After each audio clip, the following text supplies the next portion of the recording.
My sister stole my fiance. At their extravagant wedding reception, my mother stood up, raised her crystal glass, and told a room of 200 people that my sister had finally won the prize I was too boring to keep. The entire ballroom laughed at my expense. Then the groom checked his phone. His face went instantly pale. He slowly turned the screen toward my parents. 5 seconds later, my father hit the floor, clutching his chest. Before I continue this story, let me know where you are watching from in the comments below. Hit like and subscribe if you have ever had to stand your ground against a family that tried to destroy you. My name is Kendra. I am 35 years old. I stood in the deep shadows near the towering floral arrangements of a prime Atlanta estate, watching my family celebrate the ultimate betrayal. The reception alone cost $150,000. Crystal chandeliers cast a warm golden glow over tables draped in imported silk. Waiters in crisp white tuxedos circulated with trays of vintage champagne and gourmet appetizers. It was exactly the kind of high society spectacle my mother Sylvia lived for. She needed this massive display of wealth to secure her status among her elite church friends and country club associates. I was only invited to complete the picture. I was supposed to be the dutiful, quietly suffering older sister standing in the corner to make their victory look even sweeter. Up on the raised dais, my younger sister Tasha laughed as Connor fed her a piece of tiered wedding cake. Tasha was 32, the pampered golden child who had never worked a hard day in her life. Connor was 34, a slick white investment banker who I had been engaged to just 14 months ago. Now he was my brother-in-law.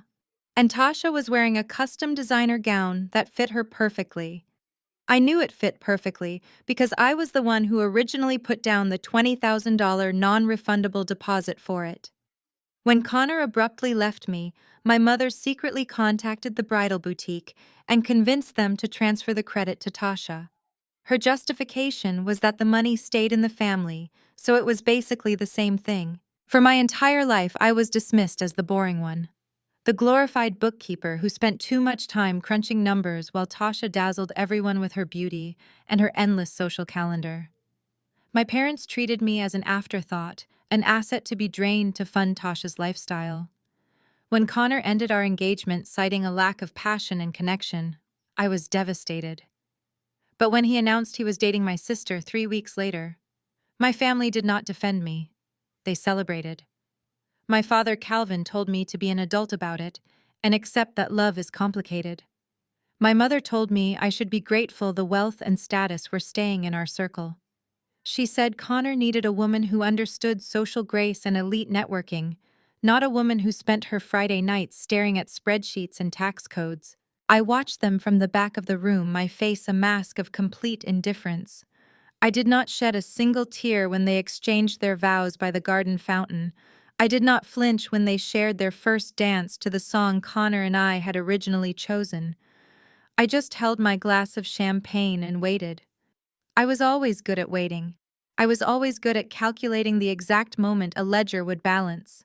My family thought I was just a sad, defeated accountant who lacked the spine to fight back. They had no idea who I really was outside of their suffocating shadow. The clinking of silverware against crystal brought the ballroom to a hush.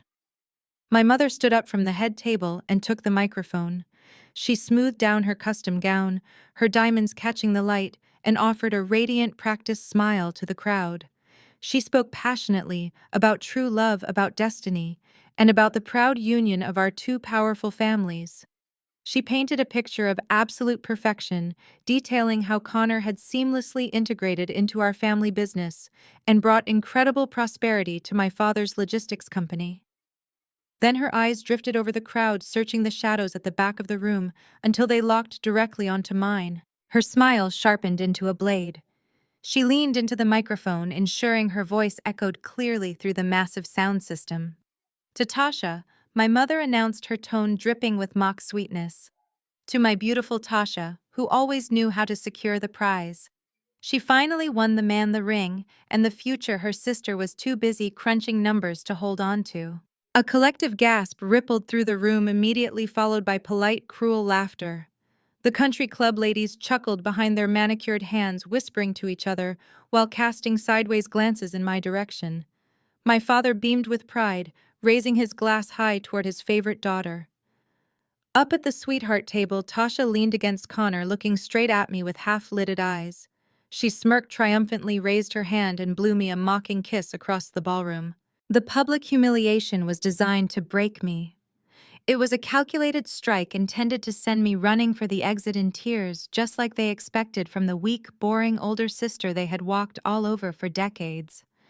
They wanted me to surrender so they could enjoy their stolen happiness without the guilt of my presence. Instead, I stood my ground. I did not break eye contact with my mother or my sister. I raised my champagne glass right back at them in a silent toast, took a slow, deliberate sip of the expensive vintage, and calmly checked my watch. The timing was perfect. Connor reached into his tuxedo pocket as his phone began to vibrate violently against the table. I watched closely as he pulled it out and glanced at the screen.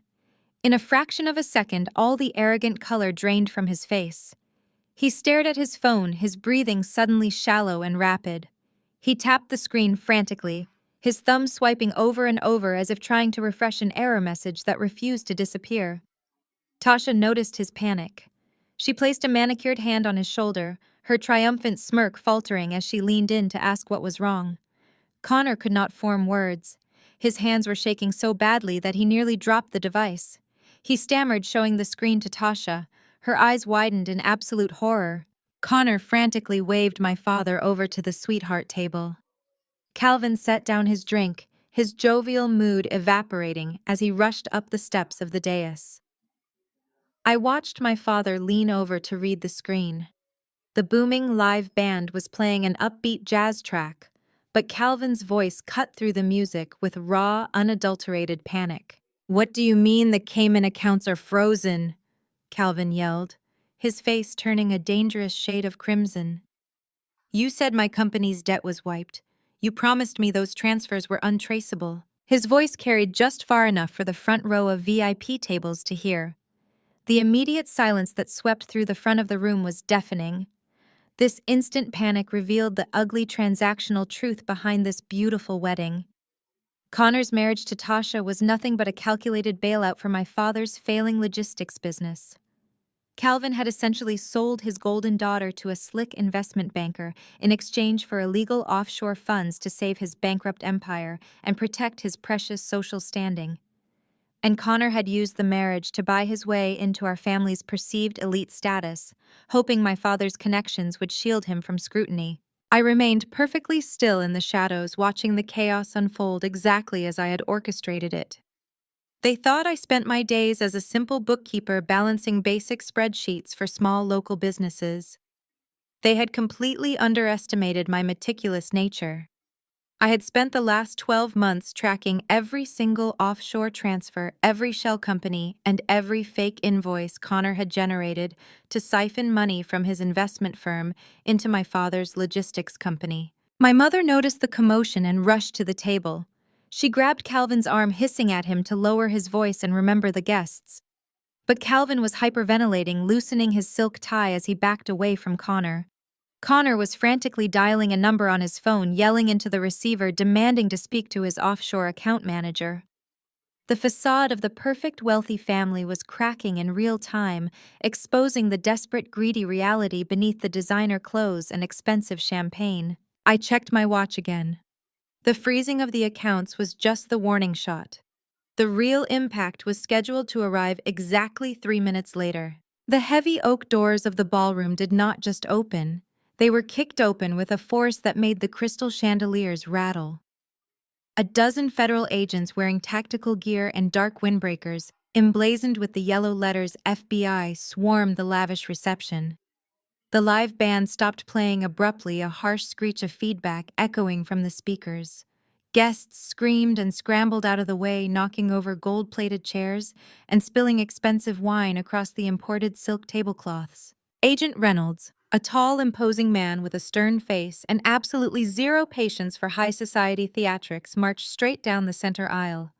He bypassed the terrified country club socialites and the confused extended family members, keeping his eyes locked entirely on the head table. Sylvia stepped forward, raising her hand as if she could simply wave away a federal raid like it was a minor inconvenience at a charity gala. "Excuse me," she demanded, her voice shrill with entitled outrage.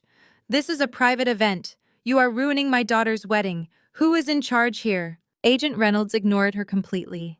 He stepped up onto the dais and pulled a thick warrant from his jacket. "Connor, you are under arrest for federal wire fraud, embezzlement, and money laundering."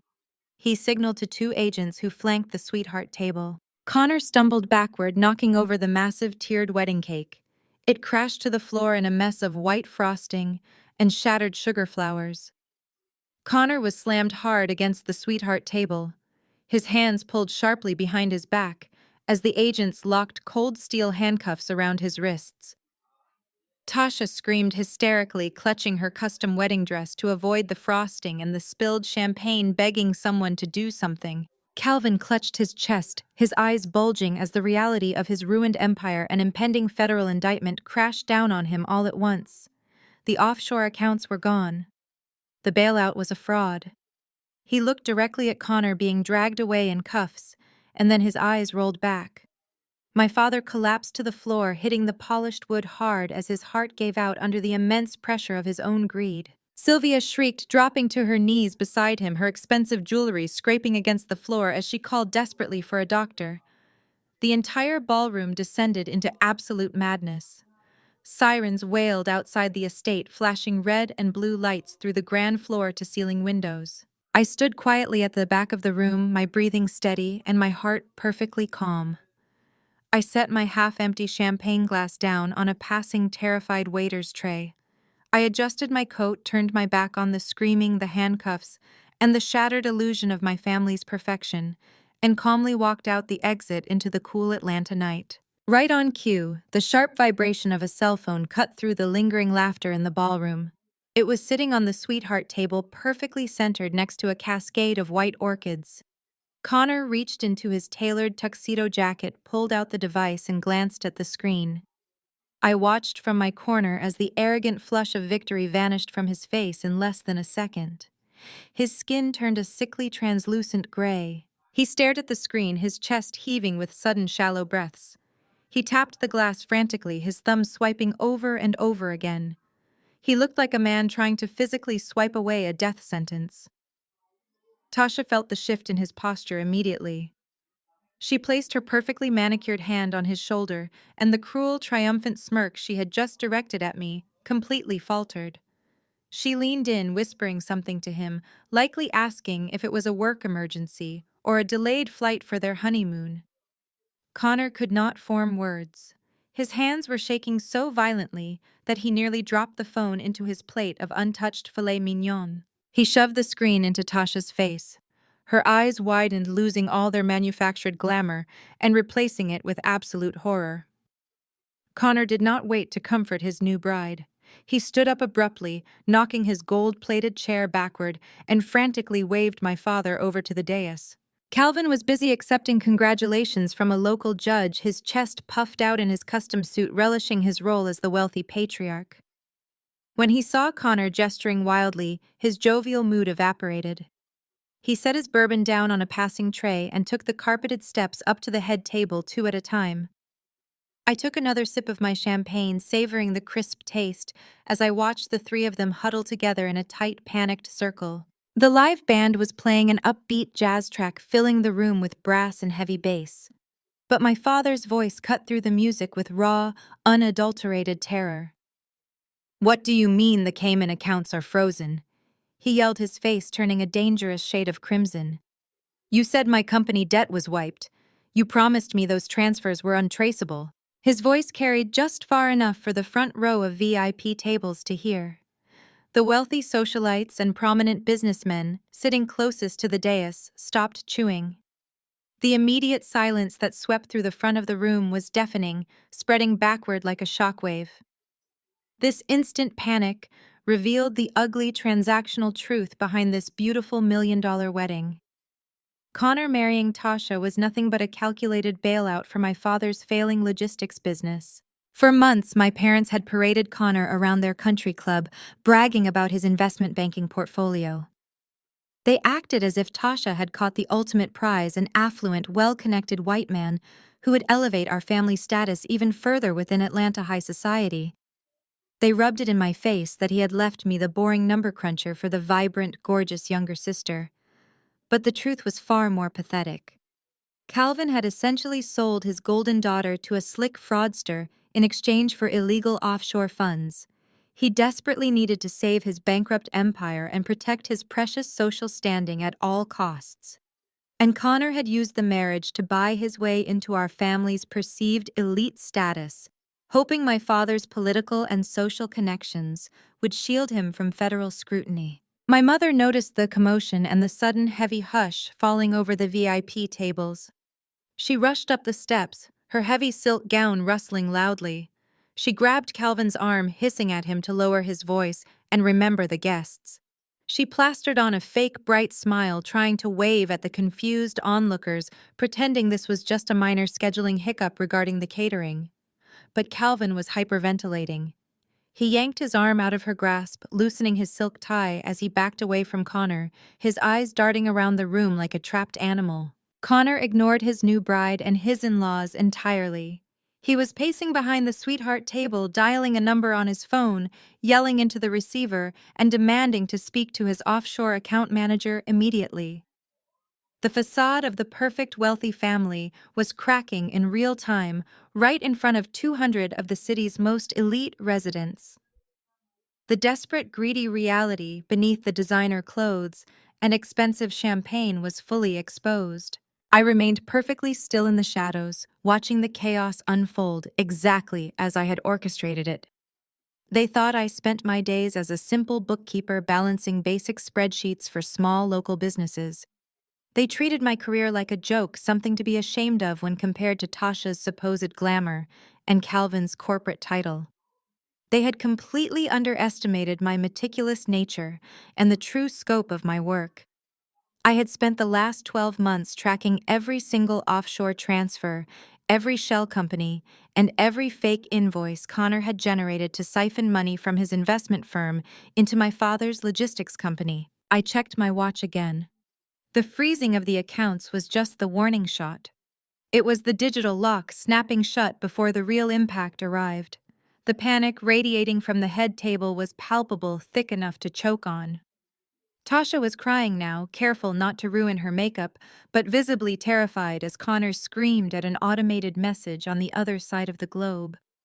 Calvin was clutching his chest, swaying slightly on his feet as Sylvia tried to hold him upright while maintaining her rigid pageant smile.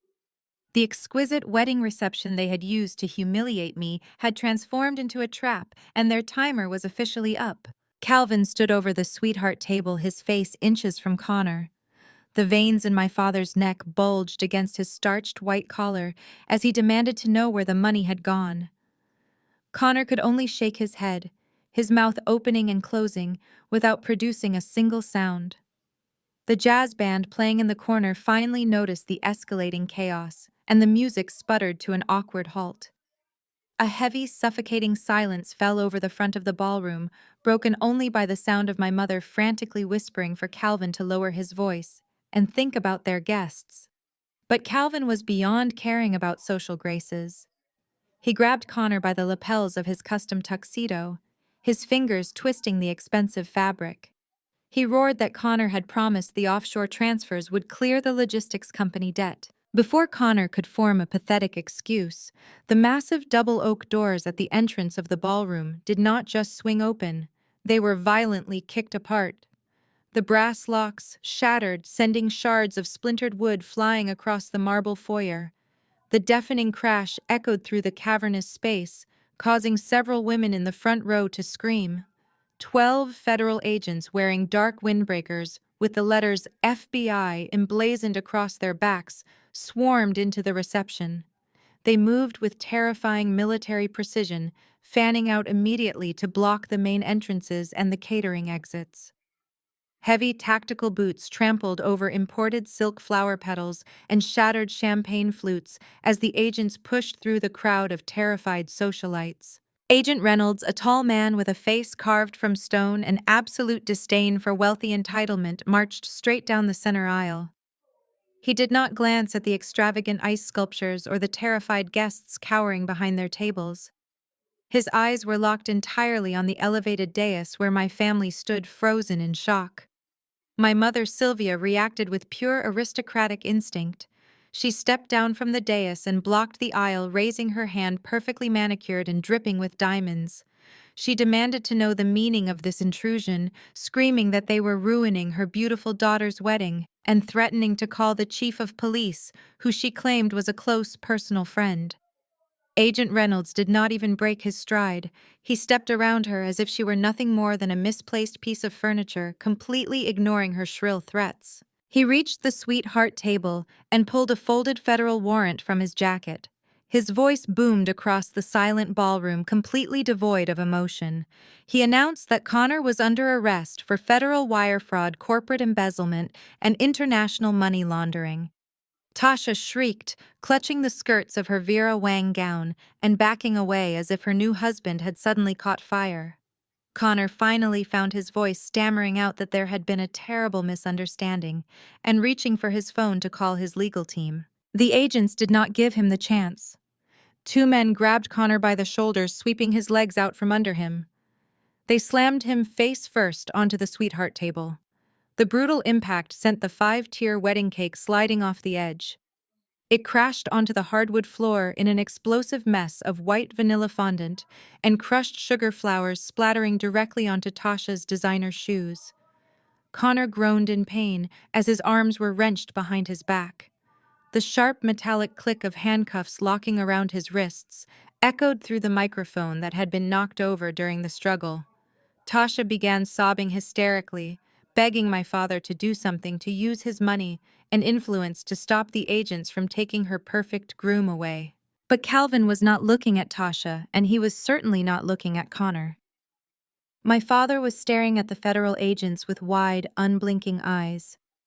The reality of his situation was crashing down on him with the weight of a freight train. The frozen Cayman accounts meant his illegal bailout was gone, but the federal raid meant his complicity was entirely exposed. The fraudulent loans, the cooked books, and the shell companies were all about to be dragged into the unforgiving light of a federal courtroom. He reached a trembling hand up to his chest, clutching the fabric of his shirt right over his heart. His face turned a terrifying shade of ashen gray. He took one ragged, shallow breath, trying to say my mother's name before his eyes rolled back into his head. Calvin's knees buckled and he collapsed. He hit the floor with a heavy, sickening thud, his body tangling in the expensive table linens he dragged down with him. Sylvia let out a blood-curdling scream, dropping to her knees beside him and frantically screaming for someone to find a doctor. The country club guests panicked, surging toward the exits in a chaotic stampede of silk dresses and ruined tuxedo shoes. The ballroom devolved into a symphony of wailing sirens outside, shrieking relatives inside, and the harsh commands of federal agents securing the scene. I stood in the deep shadows near the back wall, perfectly still. My heart rate did not elevate. My hands did not tremble. I watched the empire my parents built on lies and favoritism burn to the ground exactly the way I had planned. I turned to my right where a young catering waiter was standing completely frozen in terror. I smiled at him, gently, placed my half-empty crystal champagne flute onto his silver tray, and smoothed the front of my dress. Without looking back at the wreckage of my family, I walked quietly through the side exit and stepped out into the cool, liberating air of the Atlanta night. The automatic sliding doors of Atlanta General Hospital parted with a heavy mechanical groan, replacing the cool, liberating night air with the harsh, sterile reality of the emergency room. The scent of industrial bleach and burnt coffee hung thick in the air, a jarring contrast to the imported orchids and vintage champagne I had left behind at the estate. I walked into the crowded waiting area with slow, measured steps. The fluorescent lights overhead buzzed with a low, irritating hum, casting a sickly green pallor over the rows of hard plastic chairs. Exhausted families huddled together, coughing and murmuring in the harsh light, completely unaware that high society royalty had just crashed headfirst into their grim reality. I was not here out of panic. I was not here out of some deep-seated familial obligation or a sudden surge of daughterly concern. I was here simply to observe the immediate fallout of the explosion I had just triggered. It did not take long to spot the wreckage of my family. My mother Sylvia was pacing furiously in front of the reinforced glass of the triage desk. Her custom-beaded gown, which had looked so regal and commanding on the wedding dais just an hour ago, now looked absurd and tragic as the heavy hem dragged across the scuffed linoleum floor. Her intricate, expensive updo was rapidly unraveling dark strands of hair, falling across a face smeared with waterproof mascara and sweat. Yet despite her completely disheveled appearance, her supreme arrogance remained flawlessly intact. She was aggressively waving her diamond-adorned hand in the face of a deeply exhausted triage nurse, demanding a private VIP recovery suite for her husband.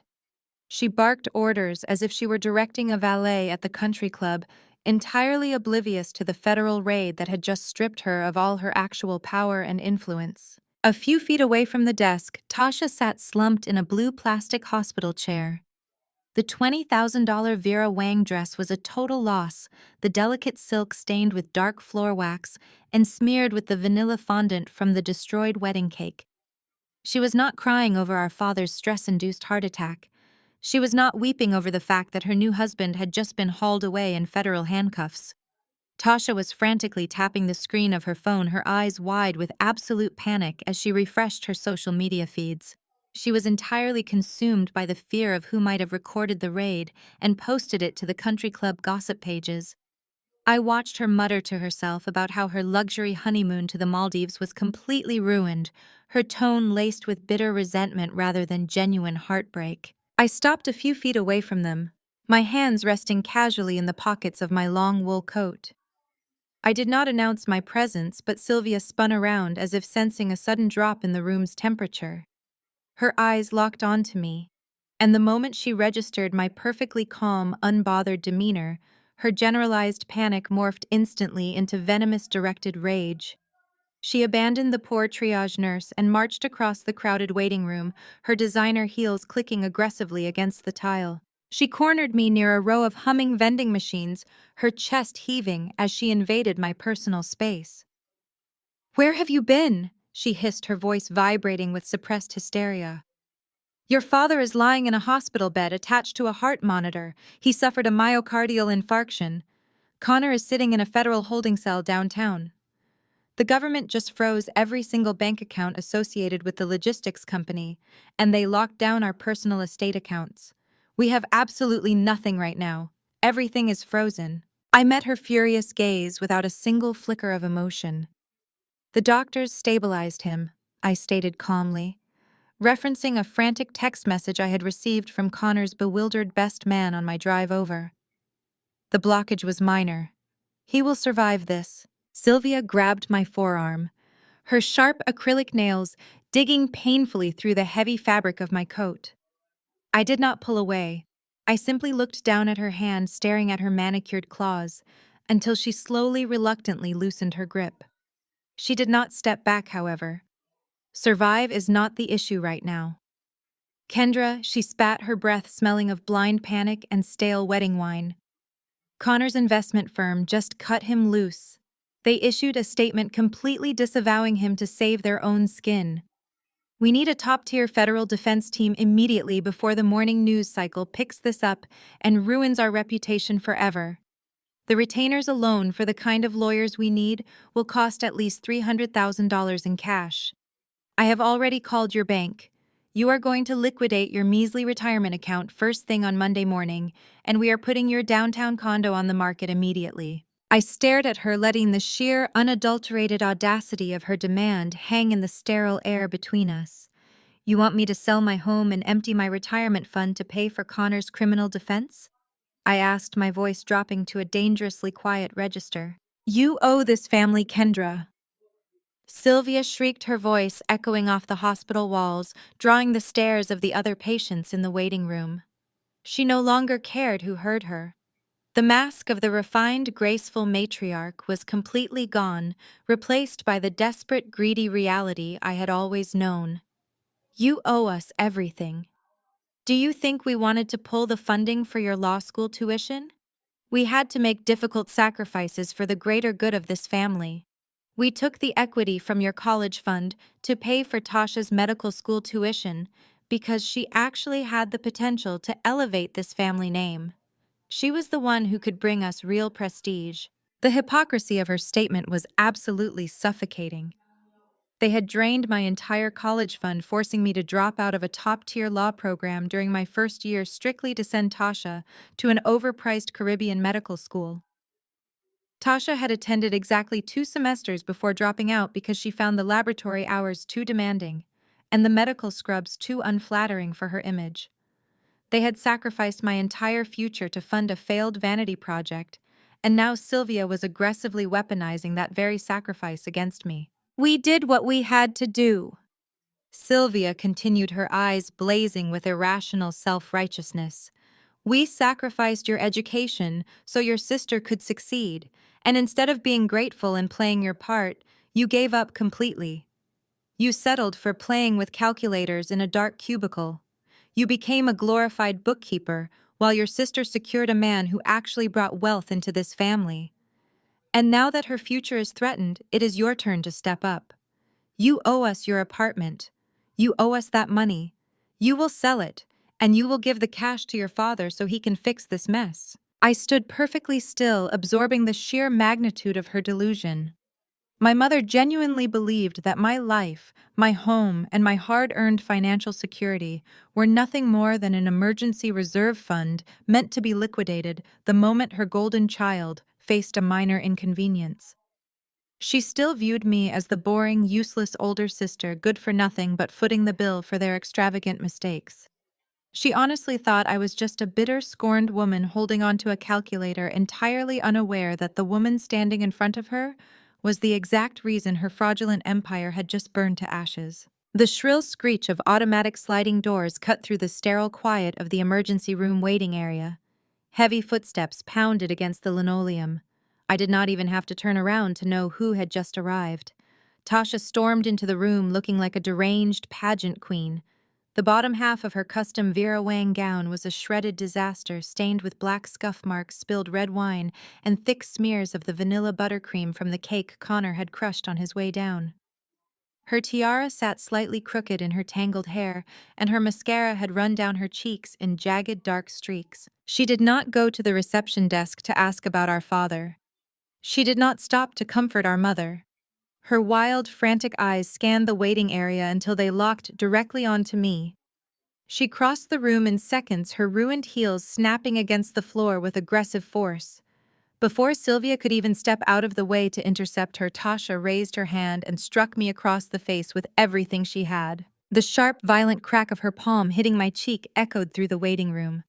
Several nurses behind the triage desk gasped and stood up, but I raised a single hand to signal them to stay back. My cheek burned. A hot, stinging red mark was already blooming across my skin. My head had snapped to the side from the sheer force of the blow, but my feet stayed firmly planted. I did not stumble. I did not cry out. I slowly turned my face back to look at her. "You bitter, jealous witch!" Tasha screamed at the top of her lungs, her hands trembling as she pointed a finger inches from my eyes. "You could not stand it, could you? You could not handle the fact that Connor chose me.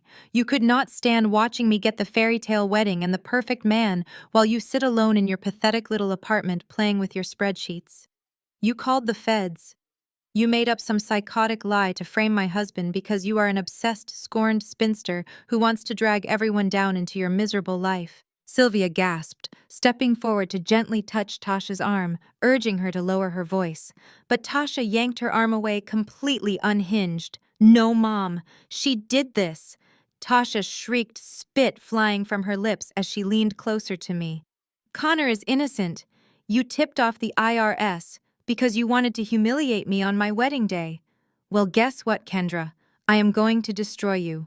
I am going to post exactly what you did on every social media platform. I am going to tell the country club board that you are a vindictive liar. I will make sure no business in Atlanta ever hires you to balance their books again. You are finished." I stood there letting the frantic, desperate energy of her tantrum wash over me.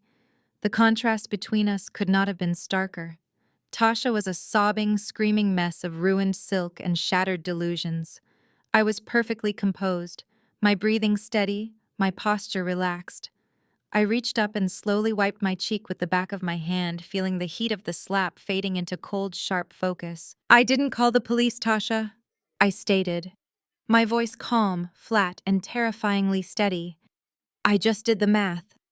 Tasha blinked, her mouth falling open slightly as her momentum slammed into a brick wall of pure logic. "What are you talking about?" I looked her up and down, taking in the ruined $20,000 dress I had originally paid for. "Did you really think a mid-level investment banker could afford a $60,000 engagement ring, a massive society wedding, and a $2 million offshore transfer to our father's failing logistics company, all in the same quarter?" I asked, articulating every word with absolute precision. "You did not steal a prize, Tasha. You stole a liability. Connor has been insolvent for over a year. He has been floating phantom numbers in his firm's ledgers to cover the cash he was funneling into Calvin's bankrupt accounts. You married a man who was using your family name to shield his federal crimes." Tasha took a step back, shaking her head aggressively. "You are lying. You are just trying to make me feel bad because he never loved you. Connor is rich. He showed me his portfolio. He bought me a Mercedes last month in cash." "He bought you a Mercedes using the stolen pension funds of retired municipal workers," I corrected her, my tone devoid of any sympathy. "The FBI did not need a tip from a jealous ex-fiance. They have been watching his wire transfers for months. Every time you swiped that black card to buy a designer bag, you were leaving a digital footprint of federal money laundering. I did not frame your husband. I just sat back and watched the two of you finance your own destruction." Sylvia stepped between us, her face pale, her hands shaking as she processed what I had just said. "Stop it, Kendra," she commanded, though her voice lacked its usual arrogant bite. "You do not know what you are talking about. You are just a bookkeeper. You do not understand high-level corporate finance. Connor is a vice president. He knows what he is doing. If he knew what he was doing, he wouldn't be sitting in an interrogation room facing 20 years in federal prison," I replied smoothly. "And if you knew anything about high-level finance, Sylvia, you would have known that transferring offshore funds into a domestic corporate account triggers an automatic flag with the Financial Crimes Enforcement Network. But you did not care about the origin of the money. You only cared that your country club dues got paid and your favorite daughter secured a wealthy husband. You ignored the glaring red flags because you were too busy polishing your tiaras." Tasha let out a frustrated, guttural scream and covered her ears. "Shut up! Shut up! You are a liar. My husband is going to get out of there, and when he does, we are going to sue you for everything you have. We are taking your condo. We are taking your retirement. You are going to pay for this." I tilted my head, looking at my sister with something bordering on genuine pity. "You cannot sue me, Tasha. You don't have the money for a filing fee, let alone a lawyer. As of an hour ago, your joint accounts have been seized by the federal government. The Mercedes will be impounded by Monday. The deposit on your honeymoon is gone. You have absolutely nothing left but that ruined dress and a marriage certificate to a federal inmate." Tasha stared at me, the color finally draining from her tear-stained face as the brutal reality of my words began to penetrate her thick layer of entitlement. She opened her mouth to scream another threat, to throw another insult, to cling to the fragile illusion of her golden life, but a sudden movement behind her cut her off entirely. The pneumatic sliding doors of Atlanta General Hospital parted with a heavy mechanical groan. The crisp, liberating night air was instantly replaced by the sharp, sterile scent of industrial bleach and burnt cafeteria coffee. I stepped into the chaotic emergency room, waiting area, my silver heels clicking softly against the scuffed linoleum floor. The harsh, unrelenting glare of the fluorescent lights cast a sickly institutional pallor over the large room, illuminating rows of hard plastic chairs filled with exhausted, worried families. It was a brutal, unforgiving environment, a stark and jarring contrast to the imported white orchids, crystal chandeliers, and vintage champagne I had just left behind at the country club. I was not here out of panic. I was not here out of some deep-seated familial obligation or a sudden surge of daughterly concern. I had come simply to observe. I needed to witness the immediate messy fallout of the explosion I had meticulously orchestrated. I approached the triage desk, standing quietly to the side as a fatigued nurse spoke rapidly into a telephone. Within minutes of listening and reading the digital intake board, I gathered the necessary information. Calvin Vance had been stabilized. He had suffered a mild stress-induced myocardial infarction. He was currently heavily sedated in a secure cardiac observation room, resting comfortably under the watchful eyes of the hospital staff. That was the only variable I had not been able to perfectly control in my calculations. I did not want my father dead. I wanted him to face the consequences of his actions fully conscious and entirely aware of his absolute ruin. Now that I knew he would survive the night the real punishment could begin, I turned my attention back to the waiting room and immediately spotted the wreckage of my family. My mother Sylvia was pacing furiously near a row of humming vending machines. Her custom beaded silk gown, which had looked so regal and commanding on the elevated wedding dais just an hour ago, now looked utterly absurd and tragic. The heavy, expensive hem dragged through spilled soda and tracked in dirt. Her intricate updo was rapidly unraveling, with dark strands of hair falling across a face smeared with waterproof mascara and perspiration. Yet despite her completely disheveled appearance, her supreme arrogance remained flawlessly intact. She was aggressively waving her diamond-adorned hand at a passing orderly, demanding a private VIP recovery suite for her husband, entirely oblivious to the fact that she was currently standing in a public trauma center, while her new son-in-law was being booked into a federal holding cell. Sylvia spun around, her eyes scanning the crowded room until they locked directly onto me. The moment she registered my perfectly calm, unbothered demeanor, her generalized panic morphed instantly into venomous, directed rage. She abandoned her tirade against the hospital staff and marched across the waiting room, her designer heels snapping aggressively against the tile. She cornered me against the pale beige wall, her chest heaving as she invaded my personal space. She did not ask how I was doing. She did not express any relief at seeing me or share her fears about Calvin's health. She simply launched into her demands. "Where have you been?" she hissed, her voice vibrating with suppressed hysteria. "Your father is lying in a hospital bed attached to a machine. Connor has been taken away like a common criminal. I just got off the phone with our wealth manager. The government has frozen every single bank account associated with the logistics company, and they locked down our personal estate accounts. We have absolutely no liquid cash right now.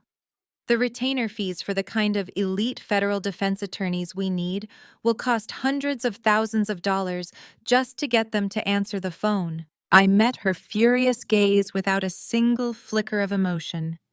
I kept my hands casually at my sides, watching her unravel. "And what does that have to do with me?" I asked, my voice dropping to a dangerously quiet, steady register. Sylvia grabbed my forearm, her sharp acrylic nails digging painfully through the fabric of my dress. I did not pull away.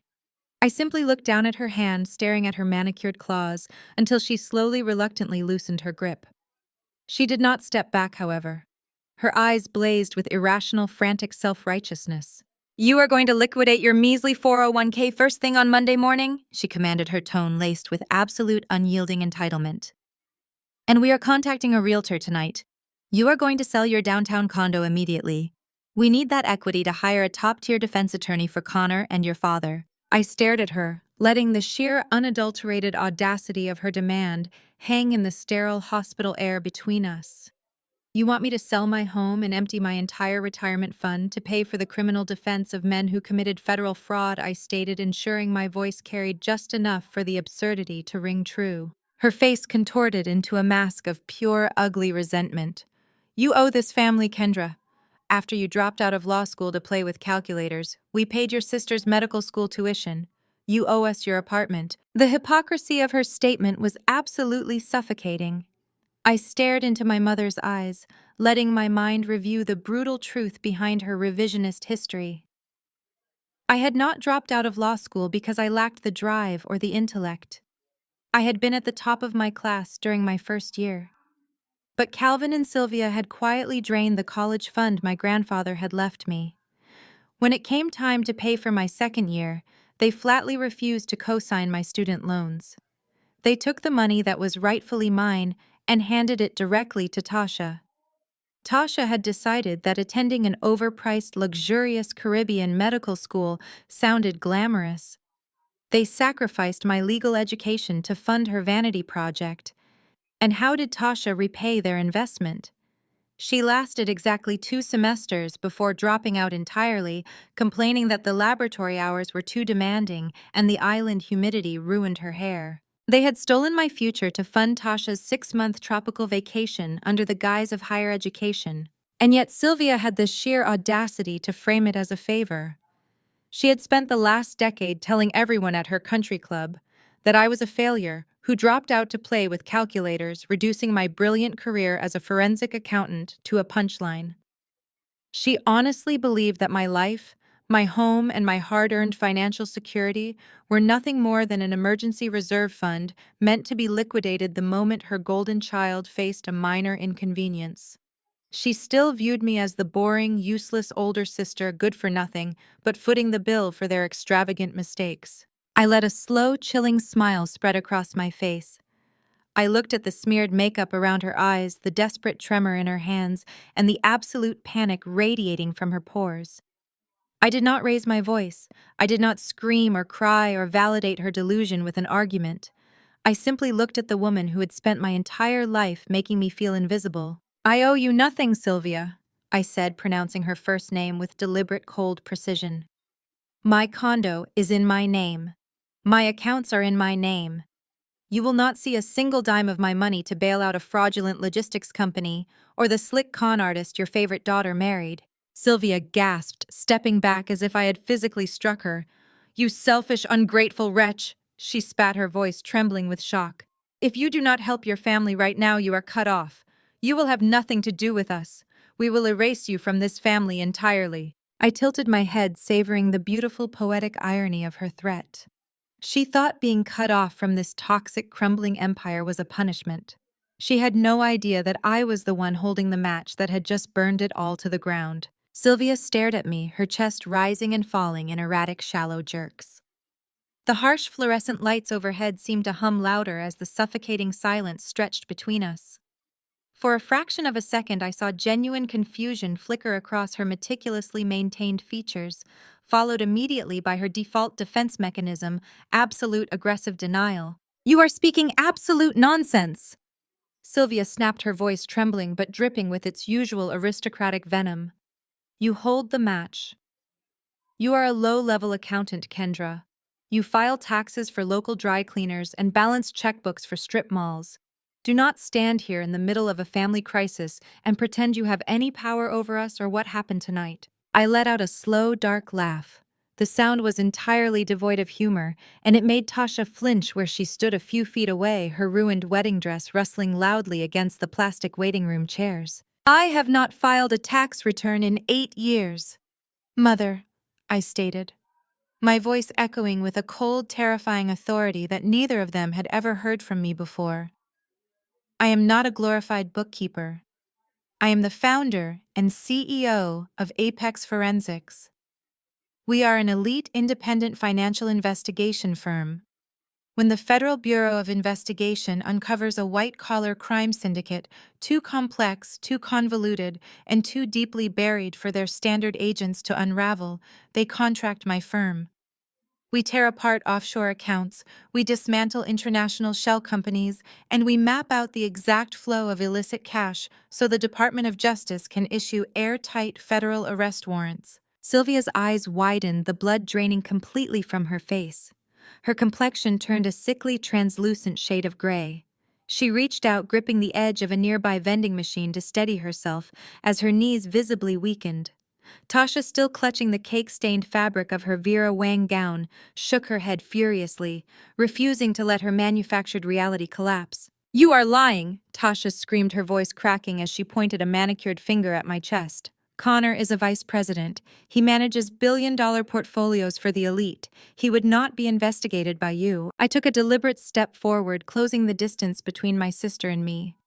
My gaze locked onto hers, pinning her in place like a biological specimen. Connor is a parasite, I corrected her, my tone dropping to a lethal, unforgiving whisper. He does not manage billion-dollar portfolios, Tasha. He manages stolen pension funds. He siphons money from the retirement accounts of municipal workers, teachers, and civil servants who worked their entire lives for a safety net he used to buy your engagement ring. I paused, letting the severity of the crime wash over her before delivering the rest of the mechanism. But stealing cash is only half the battle. A fraudster needs a way to wash that money. He needs a legitimate front, a respectable domestic business with a high volume of daily transactions to hide the illegal injections of cash.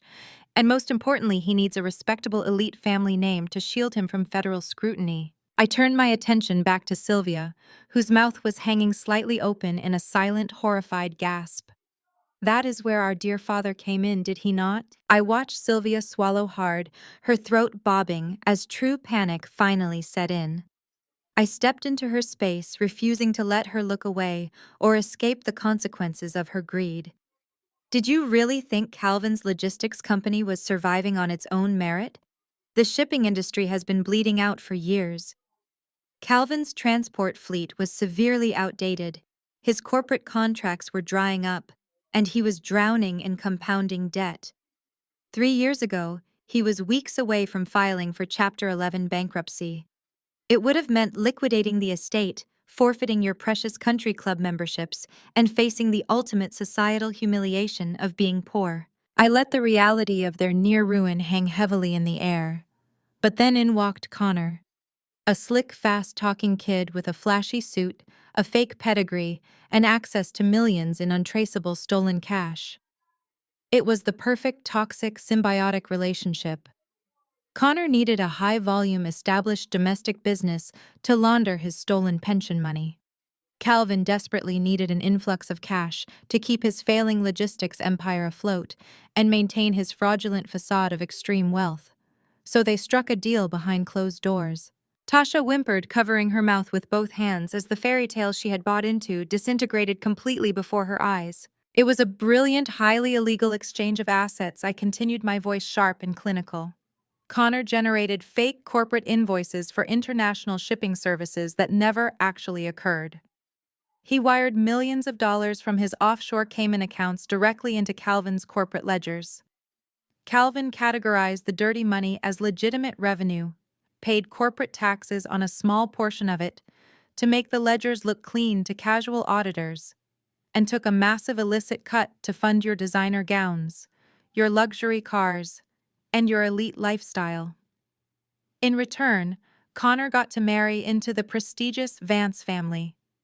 He bought his way into Atlanta high society, assuming that marrying the golden daughter of a prominent businessman would give him the ultimate cover against federal investigation. Sylvia shook her head, her perfectly manicured hands trembling violently against the glass of the vending machine.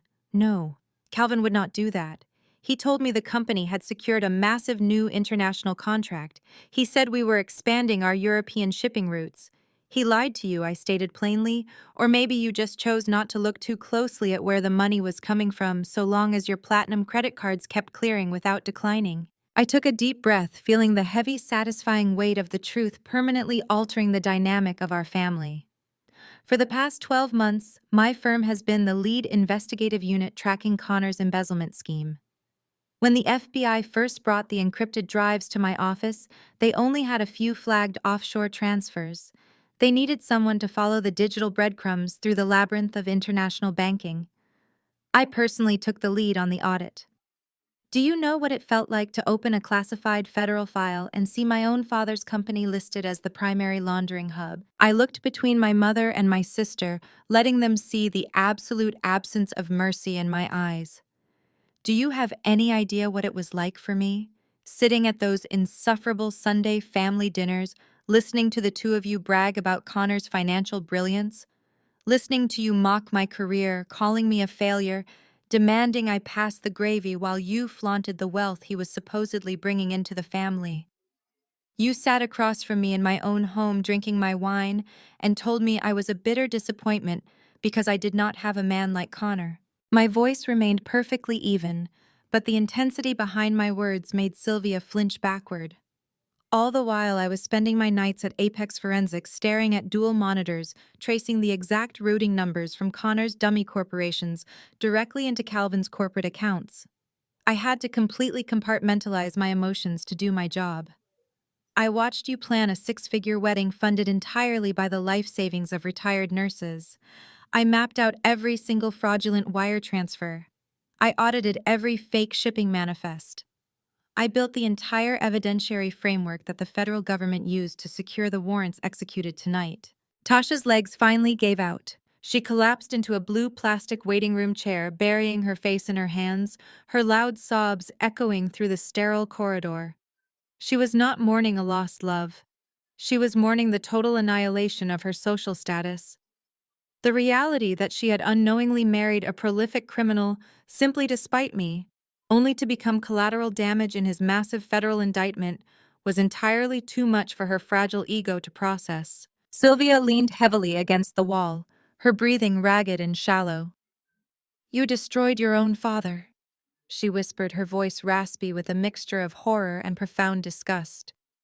"You knew what this would do to him, to his health, to our standing in this city, and you did it anyway. You betrayed your own blood. Blood does not grant you immunity from federal law." "Sylvia," I replied, crossing my arms over my chest and standing my ground. "And you lost the right to invoke family loyalty the day you stole my college fund to pay for Tasha's aborted medical school vacation. You traded my future for her vanity. You treated my life as an expendable asset to protect your image, and you expect me to compromise my professional integrity to protect yours." I stepped back, putting physical and emotional distance between myself and the toxic matriarch who had dictated my self-worth for far too long. I did not destroy Calvin. Calvin destroyed himself the minute he decided to launder stolen money to maintain his country club membership. Connor destroyed himself the minute he decided to rob innocent people. I simply illuminated the truth. My audit was flawless. The evidence I provided to the Bureau is absolutely irrefutable. I looked down at the two of them, the ruined bride and the fallen queen, sitting amidst the bleak reality of a hospital emergency room. You demanded I liquidate my personal assets to save you. But you do not seem to grasp the severity of your current situation. The FBI has not just frozen Calvin's business accounts. The forfeiture warrants signed by the federal judge include all personal assets purchased with illicit funds. The estate, the cars, the jewelry, everything you currently own is being seized by the government. You do not need a defense attorney tonight, Sylvia. You need a public defender. I turned on my heel and walked out of the emergency room, the rhythmic click of my silver heels, the only sound breaking the stunned, suffocating silence I left in my wake. I did not look back. I did not need to. The reality of their situation had been delivered precise and inescapable. By the time I reached the hospital parking garage, the silence of the night was broken only by the hum of my engine. But my phone was already vibrating with the frantic, desperate energy of a collapsing empire. Sylvia and Tasha, stripped of their platinum credit cards, their offshore safety nets, and their social armor, immediately retreated to the only battlefield where they still believed they held any currency. They turned to the court of public opinion. It started the very next morning. I was sitting at the polished obsidian conference table in the secure glass-walled briefing room of Apex Forensics, watching the final asset seizure confirmations roll in from the Department of Justice. The room was a fortress of encrypted servers and biometric security, completely isolated from the chaos of the outside world. My lead analyst Marcus walked in with a grim expression and silently slid a tablet across the table toward me. Tasha had gone live on social media. She was sitting in what looked like a hospital cafeteria, but she had carefully curated the frame to maximize sympathy. Her custom Vera Wang wedding gown was gone, replaced by a drab, oversized sweater that swallowed her frame. Her makeup was artfully smudged to convey maximum distress, her hair perfectly messy. She stared into the camera with wide, tear-filled eyes, playing the ultimate tragic victim. She spun a narrative so entirely detached from reality that it bordered on clinical delusion. According to Tasha's tearful broadcast, I was a deeply disturbed, scorned woman who had never recovered from losing Connor to her. She painted a picture of a bitter, vindictive black woman who had somehow manipulated federal agents into targeting her innocent, hard-working white husband. She weaponized every ugly, insidious stereotype she could muster, framing Connor as a martyr of an overzealous, racially motivated witch hunt, driven entirely by my crippling jealousy and unrequited love.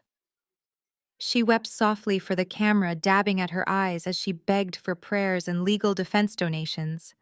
She claimed the government had unjustly frozen their hard-earned money based on the psychotic lies of a jealous spinster who simply could not stand to see her younger sister happy. Sylvia, entirely unwilling to be outdone in the theater of victimhood, took her campaign directly to the private Facebook group's elite email chains and exclusive WhatsApp chats of the Buckhead Country Club elite. She circulated venomous multi-paragraph rants detailing how I had always been the unstable black sheep of the family. She told the society wives that I was insanely resentful of Tasha's beauty and success. She claimed I was abusing a low-level government bookkeeping contract to fabricate federal evidence, intentionally destroying my own father's legacy and triggering his heart attack purely out of spite. Sylvia framed Calvin as an ailing, benevolent patriarch struck down by the cruel, unnatural betrayal of his eldest daughter. The campaign worked exactly as intended within the shallow, insulated echo chamber of their high society circle. My inbox began filling with vitriol almost immediately. Cousins I had not spoken to in a decade sent me aggressive voice notes calling me a traitor and a disgrace to the family name. Society matrons who had ignored my existence for years suddenly felt emboldened to flood my professional profiles with snake emojis and demands for my immediate arrest. The country club gossip mill was churning at maximum capacity. Entirely convinced that Connor was a saint, Calvin was a victim, and I was a monstrous, vindictive villain desperate to tear down my betters. Messages poured in accusing me of weaponizing the justice system because I was too ugly and too socially inept to secure a wealthy husband of my own. I sat in my office watching the notifications pile up on the screen, and I felt absolutely nothing. No anger, no urge to defend myself, no sudden panic to release a counterstatement. They were fighting a desperate war of perception, clinging to optics because optics were all they had left. I was fighting a war of mathematics, and mathematics is entirely immune to public relations. I slid the tablet back to Marcus and turned my attention to the dual encrypted monitors illuminating my desk. Let them post, I told him, my voice flat, cold, and entirely focused. A viral video does not wire $2 million from a Cayman Island shell company. A sympathetic Facebook comment does not erase a fraudulent shipping manifest.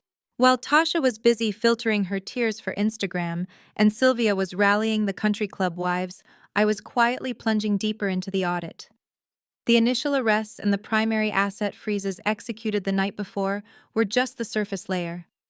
Fraud of this magnitude operating over such an extended period required a vast network of enablers. I was meticulously combing through the metadata of Calvin's logistics company, cross-referencing thousands of digital shipping manifests with offshore banking IP addresses.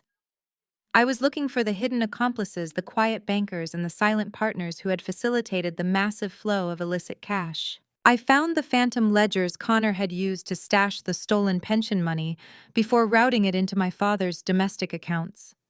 I documented the exact undeniable dates Sylvia had swiped her black card at Neiman Marcus to purchase designer jewelry, and I matched those transactions perfectly to the exact days Connor had liquidated the retirement funds of municipal transit workers.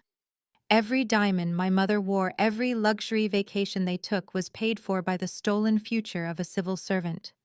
I was building a chronological timeline, so dense, so heavily supported by irrefutable digital footprints that no high-priced defense attorney on earth could poke a hole in it. The juxtaposition between our two worlds was almost poetic.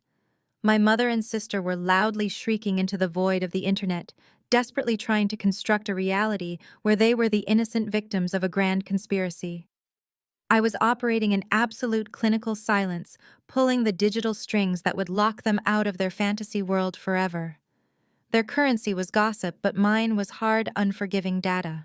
When my personal cell phone buzzed with another unhinged, threatening paragraph from Sylvia, promising to have me blacklisted from every social circle and professional organization in Atlanta, I simply put the device on silent and flipped it face down on my mahogany desk. The country club board could gossip all they wanted over their mimosa brunches.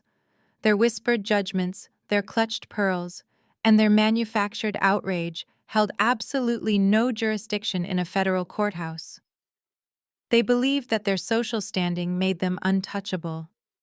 I was about to prove that their social standing was built on a house of cards that I was currently feeding into a digital shredder. I pulled up the final set of bank routing numbers, watching the red flags illuminate across the dark screen as my proprietary software verified the illegal offshore transfers.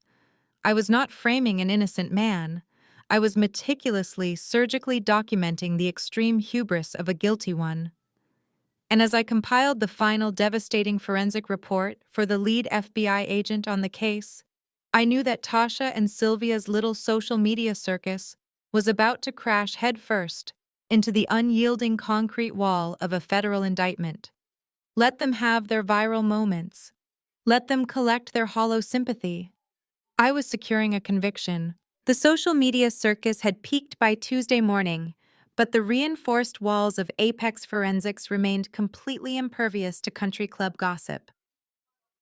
I stood in the center of the main investigative bullpen, watching my team of 30 forensic accountants systematically tear through the final encrypted layers of Calvin and Connor's digital shell companies. Our high-rise office in Midtown Atlanta was a fortress of brushed steel, floor-to-ceiling glass, and biometric security checkpoints. It was an environment built on absolute precision and total discretion. It was not the kind of place where uninvited guests simply walked in, but desperation makes people incredibly bold and historically stupid. The commotion started out at the main reception desk. A shrill, piercing voice cut through the low, focused hum of servers and quiet, professional murmurs. I recognized that entitled nasal pitch instantly. Tasha. She had somehow bypassed the ground floor building security by tailgating a corporate courier, and now she was standing in my firm's immaculate lobby screaming at my lead receptionist. I walked quietly toward the glass partition, observing the spectacle. Tasha looked manic. She was wearing oversized Chanel sunglasses indoors, and a wrinkled designer trench coat thrown hastily over gym clothes, a jarring departure from her usual perfectly tailored aesthetic. Her platinum credit cards were frozen. Her husband was sitting in a federal holding cell, and her luxury Mercedes had been impounded by the Department of Justice. But she still clung to the delusion that she possessed the authority to command a room. She slammed her hand flat against the marble reception desk. "I demand to speak to whoever is in charge of this pathetic little accounting branch." Tasha screeched, her voice echoing aggressively off the glass walls. "You have an employee named Kendra Vance.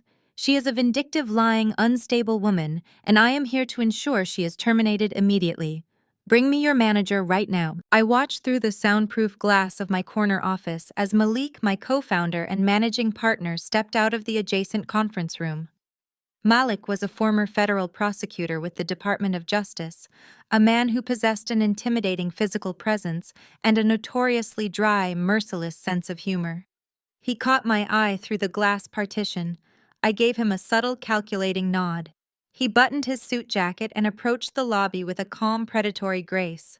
"Is there a problem out here?" Malik asked, his voice a deep, soothing baritone that only seemed to infuriate Tasha further. She spun around, taking in his tailored Tom Ford suit and the authoritative way he held himself. She immediately assumed he was the superior she needed to manipulate. "Are you the manager?" she demanded, crossing her arms defensively. "Because you have a massive, catastrophic liability working in this office. Kendra Vance is my sister. She is a low-level, entry-level bookkeeper who has been abusing your company software to fabricate federal documents. She has launched a fraudulent, racially motivated vendetta against my innocent husband because she is a bitter, jealous spinster who cannot get a man of her own. Malik did not blink.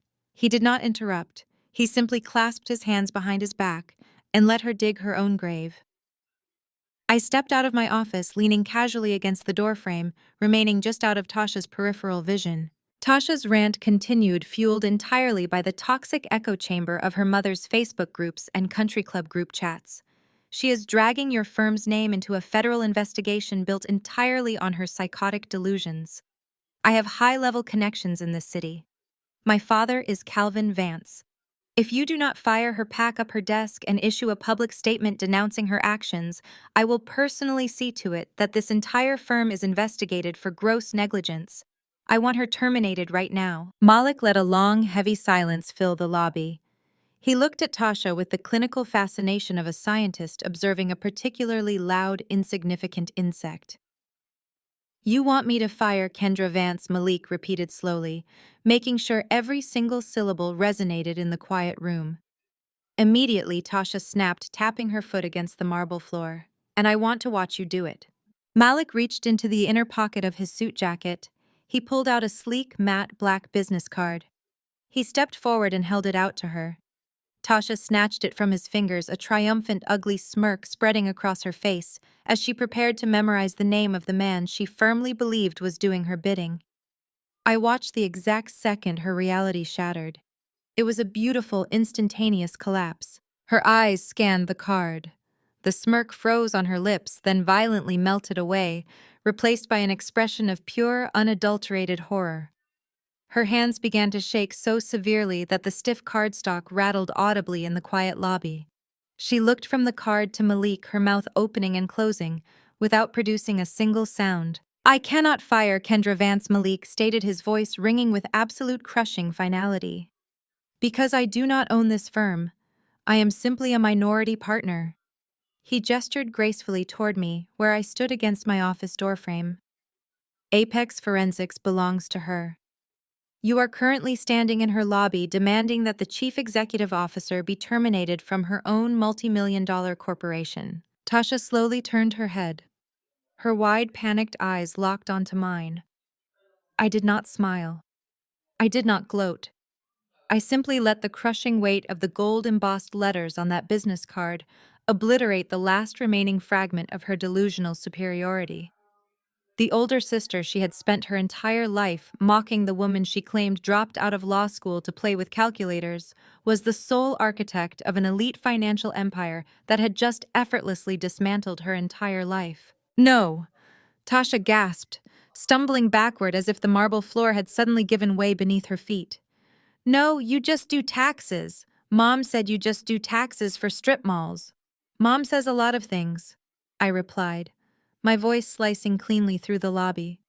Most of them are poorly constructed lies designed to hide her own massive failures. Just like your husband's financial portfolios. Tasha let out a guttural, frantic scream. She lunged forward, her hands raised like claws, but she never even made it past the reception desk. Apex Forensic Security, comprised entirely of highly trained ex-military personnel, materialized instantly from the side corridors. Two large guards flanked her immediately, gripping her arms with professional, unyielding force. Get your hands off me! Tasha shrieked, kicking wildly as they lifted her off the floor and began dragging her backward toward the elevator banks. You cannot do this to me, I am a Vance. Not anymore, I said softly, watching her thrash. The Vance name is currently an active crime scene. As the guards muscled her toward the descending elevator, Tasha stopped kicking just long enough to lock eyes with me one last time. Her face was twisted into a mask of feral, desperate hatred. The polished socialite veneer was entirely gone, replaced by cornered animal panic. You think you have won? She screamed at the top of her lungs, her voice echoing violently down the polished corridor. You think you are untouchable in your little glass tower? Dad has a failsafe, Kendra. He knew they were coming. You are going down with us. The heavy steel elevator doors slid shut, cutting off her hysterical threats and leaving the lobby in a stunned, ringing silence. Malik turned to me, raising a single amused eyebrow. Well, he murmured, adjusting his cuffs with perfect calm. Family reunions are always so vibrant. I did not laugh. The air in the room suddenly felt incredibly thin. The phrase echoed relentlessly in my mind. Dad has a failsafe. Calvin was a narcissist and a fraud, but he was not stupid. He had built his entire life on exploiting legal loopholes and passing the blame to anyone standing too close to the blast radius. If he knew the federal indictment was looming, he would not have just sat in his country club waiting for the handcuffs. He would have built a firewall. He would have created a scapegoat. I turned on my heel and walked rapidly back into my office, a cold, creeping sense of dread settling into the base of my spine. I had audited every corporate ledger, every offshore wire, and every shipping manifest.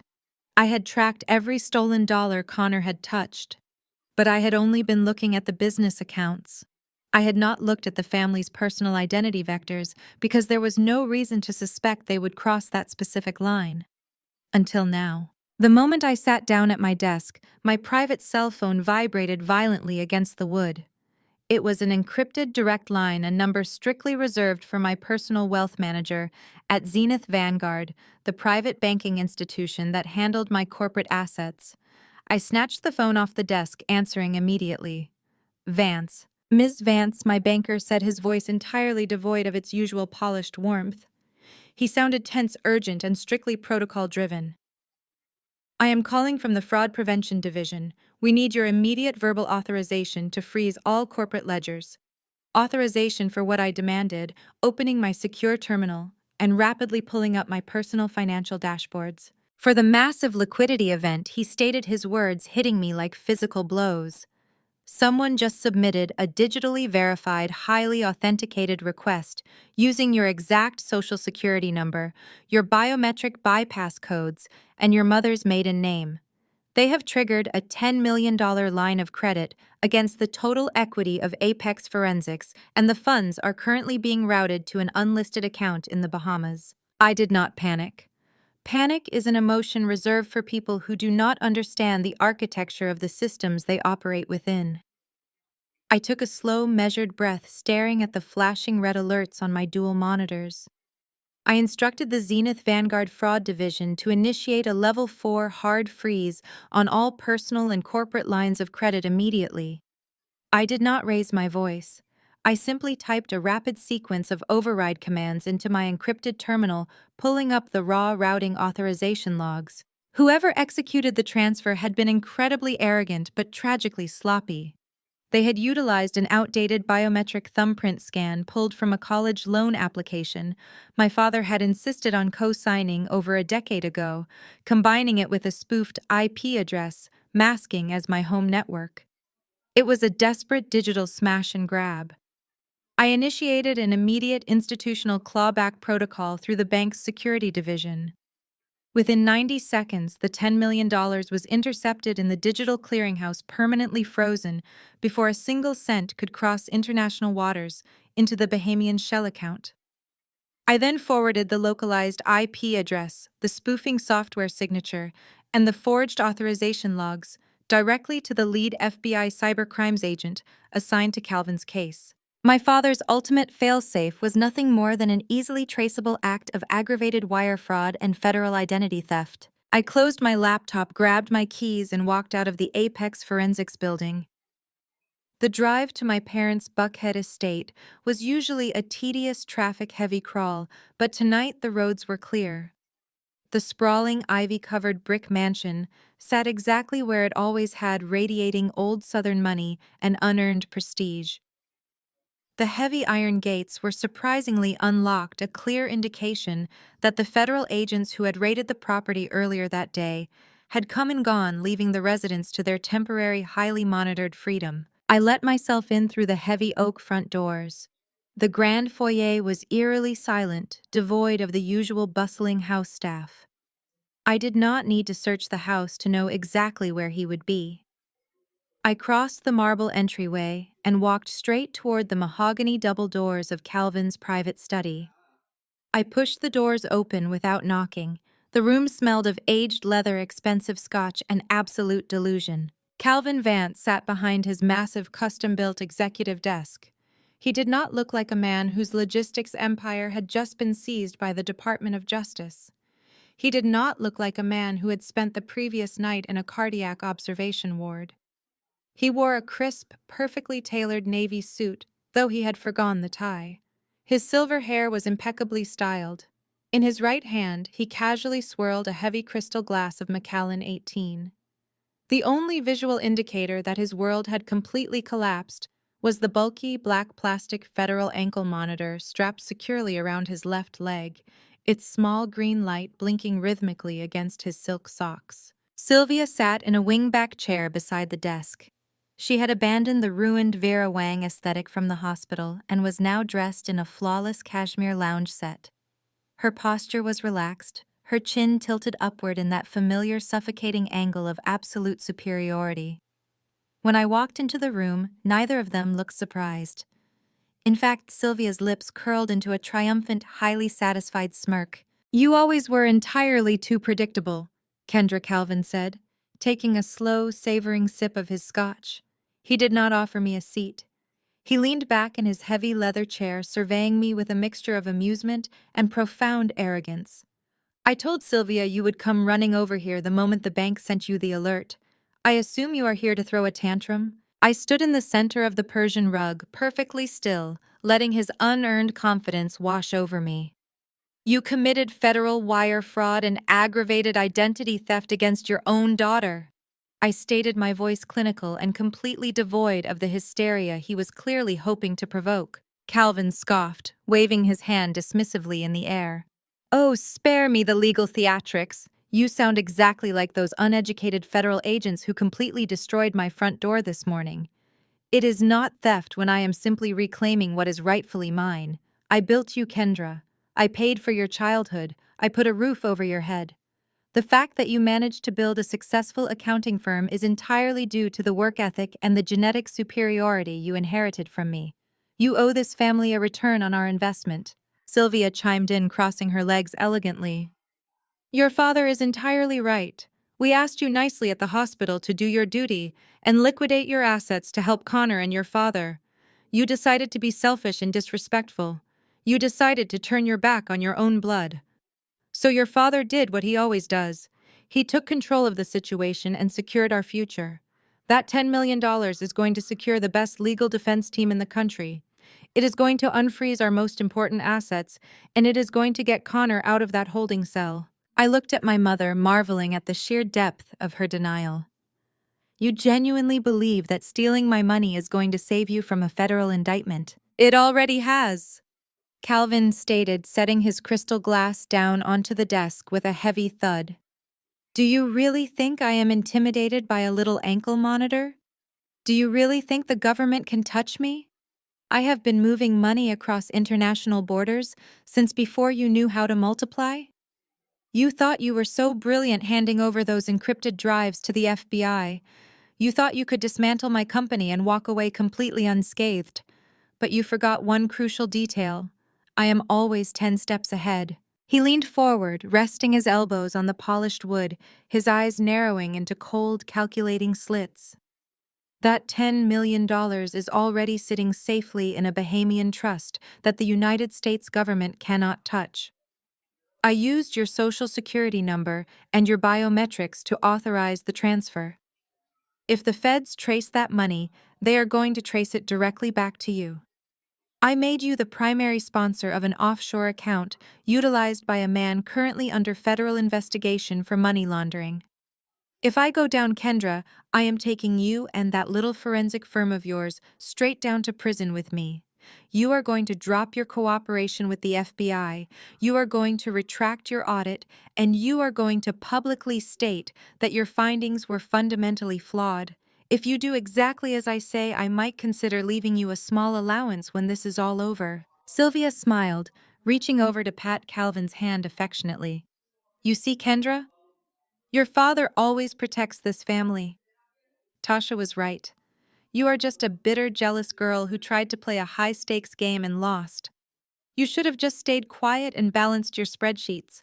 Now you are going to spend the rest of your life answering to us. I stood there in the opulent study listening to the rhythmic ticking of the antique grandfather clock in the corner. I looked at the man who had gladly sacrificed my college education for my sister's vanity. I looked at the woman who had spent my entire life making me feel completely invisible and inadequate. They sat there radiating absolute victory, utterly convinced that their toxic manipulative tactics had once again secured their dominance. They believed they had outsmarted me. They believed they had outsmarted the federal government. I reached into my designer handbag and slowly pulled out my phone. I did not break eye contact with my father as I tapped the screen once, waking it from sleep mode. "That is a fascinating strategy, Calvin," I said, my voice dropping to a terrifyingly soft, calm register. "It truly is a masterclass in narcissistic delusion. You built a brilliant, flawless trap designed to ensure my complete compliance. There is only one minor, insignificant problem with your grand failsafe. I already authorized the Zenith Vanguard Fraud Division to execute a Level 4 hard freeze," I stated, watching the smug satisfaction on his face begin to fracture. "The $10 million you attempted to steal never crossed international waters. It was intercepted in the digital clearinghouse exactly 90 seconds after you submitted the forged authorization.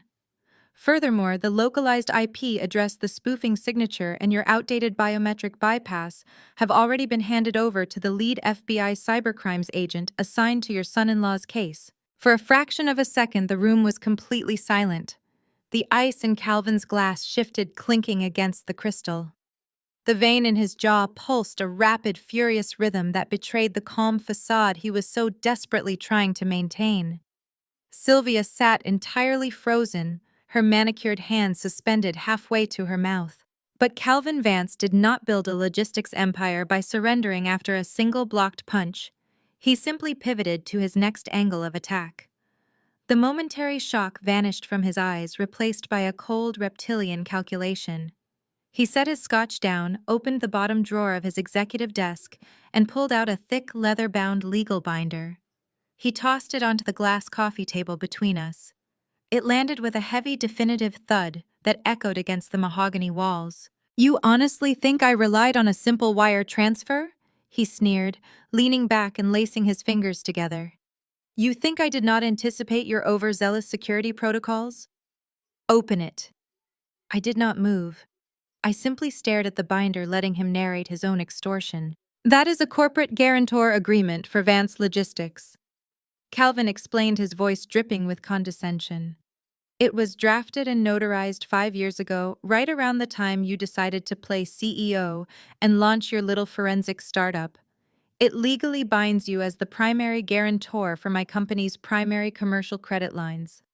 Your exact signature is perfectly replicated at the bottom of every single page, authenticated by a notary who owes me a very substantial sum of money." He stood up, walking slowly around the desk until he was standing inches from me, towering over me with the physical intimidation he had used to control our family for decades. "You want to audit me, little girl?" Calvin hissed, dropping the polished patriarch act entirely. "You want to hand federal agents the documentation that puts Connor away and tanks my company? Go right ahead. But if Vance Logistics goes down for Connor's wire fraud, my company officially defaults. And as the primary guarantor on record, you instantly inherit $10 million in federal and commercial debt. The banks will not care about your protest or your forensic reports. They will immediately liquidate your precious little firm. They will seize your personal assets. They will strip you down to the studs, Kendra. You will be ruined." Sylvia stood up, stepping seamlessly to her husband's side to form their familiar impenetrable wall of hostility. Her eyes were bright with a toxic, vindictive energy. She looked at me not as a daughter, but as a hostile acquisition that needed to be aggressively subdued. "This is the price of being in this family," Sylvia chimed in, her voice sharp and unapologetic. "You have always been so selfish, always demanding things you did not deserve. Do you really think you built your life on your own? We own you. We have always owned you. We took the equity from your college fund to pay for Tasha's debutante galas and her first European tour because she actually understood how to elevate the Vance name. You were a socially inept bookworm. You did not need a trust fund, and now you will pay for her husband's freedom. She stepped closer, pointing a manicured finger at my chest. Drop the federal audit, Kendra. Retract the evidence, or we will bankrupt you so thoroughly you will never work in the financial sector again. The sheer magnitude of their betrayal hung in the air, heavy and suffocating. My own mother was standing in a multi-million-dollar mansion casually admitting that they had looted my educational future to fund my sister's vanity projects and was now actively blackmailing me to cover up a massive federal crime. They expected me to break. They expected the revelation about the stolen college fund to trigger a hysterical emotional breakdown, blinding me to the mechanics of their legal trap. They expected the girl who used to beg for their approval to fall to her knees and surrender. Instead, I felt an absolute pristine clarity. I looked down at the leather binder on the coffee table. Then I looked up at the two people who had spent my entire life trying to convince me I was nothing. You forged my signature on a commercial guarantor agreement, I stated, verifying the parameters of their threat. You colluded with a corrupt notary, and you intentionally attached my personal identity to your highly leveraged corporate debt. Exactly, Calvin smiled, picking up his scotch again. So I suggest you go back to your office, wipe the servers, and draft a formal apology to the Department of Justice. I nodded slowly, letting the silence stretch out, until the smugness on their faces began to look slightly strained. I reached into my bag again, but this time I did not pull out my phone. I pulled out a sleek titanium flash drive and placed it gently on top of their fabricated legal binder. I did not come here because the bank alerted me to your wire fraud, Calvin, I said, my voice echoing with clinical precision. I came here because I wanted to look you in the eye when I delivered the final update on your logistics company. Calvin frowned, his eyes darting to the flash drive. What are you talking about? Did you really think a forensic accountant of my caliber would audit your company for 3 weeks and only look at the outgoing shell transfers? I asked, tilting my head. You bound my name to your commercial credit lines 5 years ago, which means legally I have had unrestricted authorized access to every single hidden ledger, offshore tax haven, and shadow account associated with Vance Logistics since 2021. Sylvia's breath hitched. Calvin went entirely rigid, the scotch sloshing over the rim of his glass and spilling onto his expensive leather shoes. I continued, my tone entirely merciless. Because you made me the primary guarantor, you gave me the exact security clearance I needed to bypass your executive firewalls. I did not just find Connor's stolen pension money. I found the phantom payrolls you used to funnel untaxed income to your mistresses. I found the inflated shipping manifests you submitted to the IRS to claim fraudulent corporate losses. I found the exact paper trail of the college fund you stole from me, routed through a dummy corporation and deposited into Tasha's personal checking account. I stepped closer to my father, forcing him to look down into my eyes. You did not build a fail-safe, Calvin. You handed me the keys to the kingdom. I already uploaded the entire unredacted corporate history of Vance Logistics to the Department of Justice. By making me your guarantor, you gave me the legal right to surrender the company's financial records without violating corporate espionage laws. Calvin's face drained of all color, transforming into a sickly ashen gray. He staggered backward, hitting the edge of his desk. The black ankle monitor on his leg suddenly looked less like a temporary inconvenience and more like a permanent fixture. Sylvia let out a strangled gasp, clutching the edge of the wingback chair. You cannot do this, she whispered, her voice trembling with genuine terror. We are your family. No, I replied, turning my back on them and walking toward the study doors. You are a bad investment, and I am officially liquidating my assets. By Tuesday morning, the social media circus had reached a fever pitch, but the reinforced walls of Apex Forensics remained completely impervious to the noise. Our high-rise office in Midtown Atlanta was a fortress of brushed steel, floor-to-ceiling glass, and biometric security checkpoints. It was an environment built on absolute precision and total discretion. We handled federal contracts, high-net-worth divorce audits, and massive corporate fraud investigations. It was not the kind of place where uninvited guests simply walked in. But desperation makes people incredibly bold and historically stupid. The commotion started out at the main reception desk just before 10 o'clock. A shrill, piercing voice cut through the low, focused hum of servers and the quiet murmurs of my investigative team. I recognized that entitled nasal pitch instantly. It was Tasha. She had somehow bypassed the ground floor building security by tailgating a corporate courier through the turnstiles, and now she was standing in my firm's immaculate lobby, screaming at my lead receptionist. I walked quietly toward the glass partition of my office, observing the spectacle with clinical detachment. Tasha looked entirely unhinged. She was wearing oversized Chanel sunglasses indoors and a wrinkled designer trench coat thrown hastily over expensive athletic wear, a jarring departure from her usual perfectly tailored country club aesthetic. Her platinum credit cards were frozen.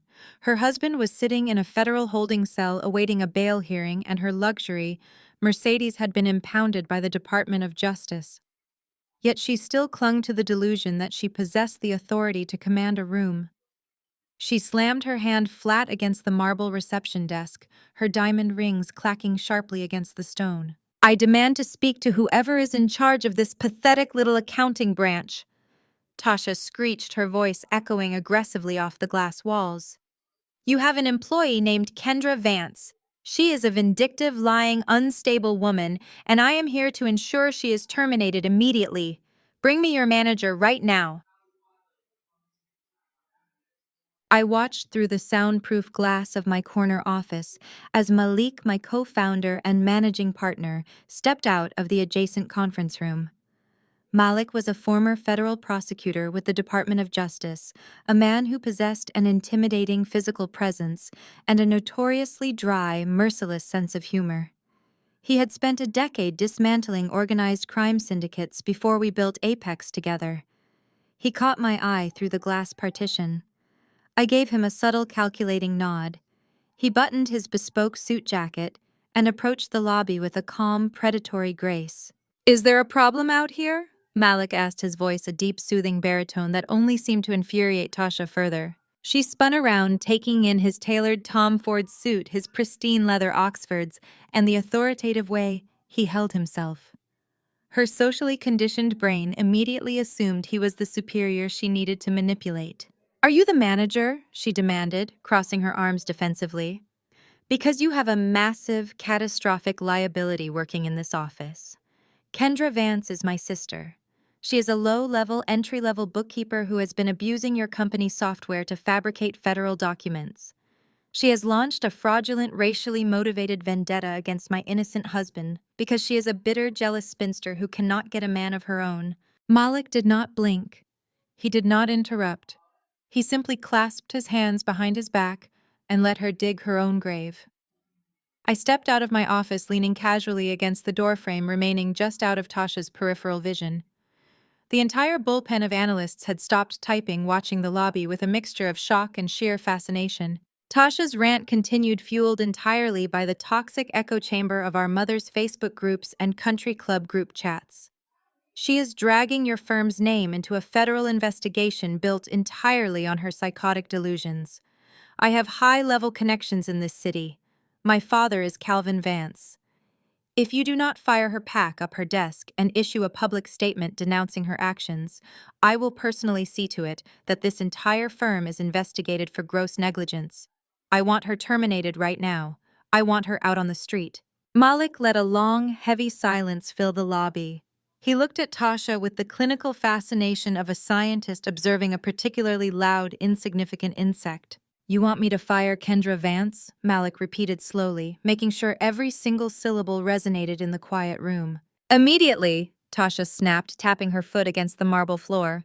"And I want to watch you do it." Malik reached into the inner pocket of his suit jacket. He pulled out a sleek, matte black business card. He stepped forward and held it out to her.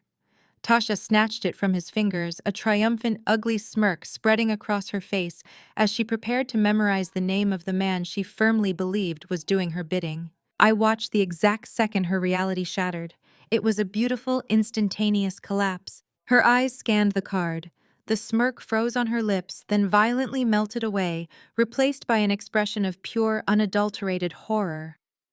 Her hands began to shake so severely that the stiff cardstock rattled audibly in the quiet lobby. She looked from the card to Malik, her mouth opening and closing without producing a single sound. The gold-embossed letters on the heavy cardstock were impossible to misinterpret. "I cannot fire Kendra Vance," Malik stated, his voice ringing with absolute crushing finality. "Because I do not own this firm, I am simply a minority partner." He gestured gracefully toward me where I stood against my office doorframe. "Apex Forensics belongs to her." Malik continued, his tone utterly merciless. "You are currently standing in her lobby demanding that the chief executive officer be terminated from her own multi-million-dollar corporation." Tasha slowly turned her head, her wide, panicked eyes locked onto mine. I did not smile. I did not gloat. I simply let the crushing weight of the truth obliterate the last remaining fragment of her delusional superiority. The older sister she had spent her entire life mocking, the woman she claimed dropped out of law school to play with calculators, was the sole architect of an elite financial empire that had just effortlessly dismantled her entire life. "No," Tasha gasped, stumbling backward as if the marble floor had suddenly given way beneath her feet. "No, you just do taxes. Mom said you just do taxes for strip malls and local businesses." "Mom says a lot of things," I replied, my voice slicing cleanly through the lobby, calm and devoid of any emotion. "Most of them are poorly constructed lies designed to hide her own massive failures, just like your husband's financial portfolios." Tasha let out a guttural, frantic scream. The cognitive dissonance was simply too much for her fragile, curated worldview to handle. She lunged forward, her hands raised like claws, but she never even made it past the reception desk. Apex Forensic Security, comprised entirely of highly trained ex-military personnel, materialized instantly from the side corridors. Two large guards flanked her immediately, gripping her arms with professional, unyielding force. "Get your hands off me!" Tasha shrieked, kicking wildly as they lifted her off the floor and began dragging her backward toward the elevator banks. "You cannot do this to me. I am a Vance." "Not anymore," I said softly, watching her thrash. "The Vance name is currently an active crime scene." As the guards muscled her toward the descending elevator, Tasha stopped kicking just long enough to lock eyes with me one last time. Her face was twisted into a mask of feral, desperate hatred. The polished socialite veneer was entirely gone, replaced by cornered animal panic. "You think you have won?" she screamed at the top of her lungs, her voice echoing violently down the polished corridor. "You think you are untouchable in your little glass tower? Dad has a fail-safe, Kendra. He knew they were coming. You are going down with us." The heavy steel elevator doors slid shut, cutting off her hysterical threats, and leaving the lobby in a stunned, ringing silence. My staff slowly turned their attention back to their monitors, processing the absolute spectacle they had just witnessed. Malik turned to me, raising a single amused eyebrow. "Well," he murmured, adjusting his cuffs with perfect calm. "Family reunions are always so vibrant." I did not laugh. The air in the room suddenly felt incredibly thin. The phrase echoed relentlessly in my mind. Dad has a failsafe. Calvin was a narcissist and a fraud, but he was not stupid. He had built his entire life on exploiting legal loopholes and passing the blame to anyone standing too close to the blast radius. If he knew the federal indictment was looming, he would not have just sat in his country club waiting for the handcuffs. He would have built a firewall. He would have created a scapegoat. I turned on my heel and walked rapidly back into my office, a cold, creeping sense of dread settling into the base of my spine. I had audited every corporate ledger, every offshore wire, and every shipping manifest. I had tracked every stolen dollar Connor had touched. But I had only been looking at the business accounts. I had not looked at the family's personal identity vectors because there was no reason to suspect they would cross that specific line. Until now. The moment I sat down at my desk, my private cell phone vibrated violently against the wood. It was an encrypted direct line, a number strictly reserved for my personal wealth manager at Zenith Vanguard, the private banking institution that handled my corporate assets. I snatched the phone off the desk, answering immediately. "Vance? Ms. Vance," my banker said, his voice entirely devoid of its usual polished warmth. He sounded tense, urgent, and strictly protocol-driven. "I am calling from the Fraud Prevention Division. We need your immediate verbal authorization to freeze all corporate ledgers." "Authorization for what?" I demanded opening my secure terminal and rapidly pulling up my personal financial dashboards. For the massive liquidity event, he stated his words, hitting me like physical blows.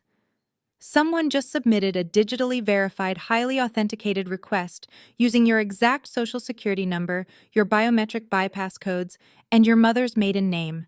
They have triggered a $10 million line of credit against the total equity of Apex Forensics, and the funds are currently being routed to an unlisted account in the Bahamas. My hand was inches from the heavy brass doorknob when Calvin's voice cracked behind me, sharp and dripping with the last dregs of his manufactured bravado. "You think handing over those files saves you?"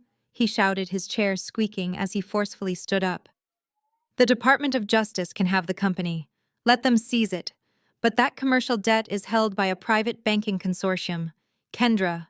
They do not care about your federal whistleblowing. They care about their $10 million. The second Vance Logistics defaults tomorrow morning, that bank is coming directly for Apex Forensics. They will freeze your operating capital, seize your payroll, and lock you out of your own building. You are still the guarantor. You are still ruined." I stopped. I let my hand fall away from the brass doorknob. The quiet ticking of the grandfather clock seemed to amplify in the heavy silence of the study. I took a slow, deep breath, tasting the stale air of a dying empire, and turned back around to face him. For the first time since I had walked into that opulent, suffocating house, I smiled. It was not a warm expression. It was the precise, razor-sharp smile of an executioner watching the blade finally drop. I walked slowly back toward the center of the Persian rug, my heels sinking into the expensive wool. I looked down at the leather-bound legal binder sitting on the coffee table, then up at my father's flushed, sweating face. "Did you really think a forensic accountant would not notice a forged signature on a federal commercial loan document?" I asked, my voice barely above a whisper, yet carrying the weight of a judge rendering a final verdict. Calvin froze. The aggressive posture he had just assumed completely evaporated. He stared at me, his mouth slightly parted, his eyes searching my face for any sign of a bluff. Sylvia, still clutching the armrests of her wingback chair, stopped breathing entirely. "I knew exactly what you did the very day the ink dried on that fraudulent guarantor agreement 5 years ago," I stated, stepping closer to his desk. "You used a corrupt notary in Buckhead, a man who owed you favors from a real estate zoning scam in 2018. You digitized an old signature from a tax return I filed when I was 19, mapped it onto the commercial credit application, and listed my newly formed LLC as the primary collateral backer. You thought you were brilliant. You thought you had buried it deep within a mountain of corporate boilerplate." Calvin swallowed hard, his Adam's apple bobbing against his starched collar. "If you knew," he rasped, his voice suddenly lacking any trace of its former booming authority. "If you knew I forged your name 5 years ago, why did you not report it to the police? You could have had me arrested for fraud right then." "Because a simple fraud charge 5 years ago would have resulted in a fine and a slap on the wrist for a man with your political connections," I explained smoothly, enjoying the profound confusion warping his features. 5 years ago, Vance Logistics was still somewhat solvent. If I had reported you, then you would have hired a high-priced defense attorney, claimed it was a clerical error, paid a settlement, and walked away. I did not want you to walk away, Calvin. I wanted you to hang yourself. So I let the forgery stand. I let you believe you had me trapped. I let you build the debt. I watched the realization begin to claw its way into Calvin's eyes. He looked down at the leather binder on the table, suddenly viewing it not as a weapon, but as a ticking bomb he had built with his own 2 hands. "For 5 years I sat in my office and watched you bleed your own logistics company dry." I continued, my tone conversational and utterly merciless. "I watched you siphon operating capital to fund Sylvia's ridiculous charity galas. I watched you drain the employee pension funds to pay for Connor and Tasha's luxury vacations. I watched the company's commercial debt swell from $2 million to $5 million and finally to $10 million. I watched your credit rating plummet until traditional banks refused to touch you." Sylvia let out a quiet, trembling gasp. She looked at her husband, searching for reassurance, but Calvin was staring at me with the wide, terrified eyes of a man who had just stepped off a ledge in the dark. "When traditional banks drop a failing asset, They package the toxic debt and sell it off for pennies on the dollar to secondary holding companies, I explained, walking him through the financial autopsy of his own life. Vance Logistics' debt portfolio was classified as high-risk junk. A year ago, it was quietly purchased by a private equity acquisition firm called Blackwood Holdings. Calvin gripped the edge of his mahogany desk, his knuckles turning stark white. I know Blackwood. He choked out, sweat beginning to bead at his temples. I make my interest payments to Blackwood. They own the paper. Yes, they do, I agreed cheerfully. And do you know who owns Blackwood Holdings? The silence in the study was absolute. Calvin stopped breathing. Sylvia pressed her manicured hand over her mouth, her eyes darting frantically between me and her husband. Apex Forensics does not just audit companies, Calvin I stated, delivering the final devastating strike. Apex Forensics is highly profitable. We acquire assets. We diversify. 11 months ago, I used my firm's capital to orchestrate a hostile buyout of Blackwood Holdings. I dissolved their board and absorbed their entire portfolio of high-yield toxic corporate debt. I leaned over the desk, placing both hands flat on the polished wood, bringing my face inches from his. I do not owe the bank, Calvin. I am the bank. Calvin stumbled backward, his knees hitting the leather chair behind him. He collapsed into the seat, the wind completely knocked out of him. The heavy crystal Scotch glass he had been holding slipped from his numb fingers, shattering against the hardwood floor and sending amber liquid splashing across the baseboards. He did not even look down. He just stared at me, his chest heaving, his mind violently struggling to process the architectural perfection of the trap I had built around him.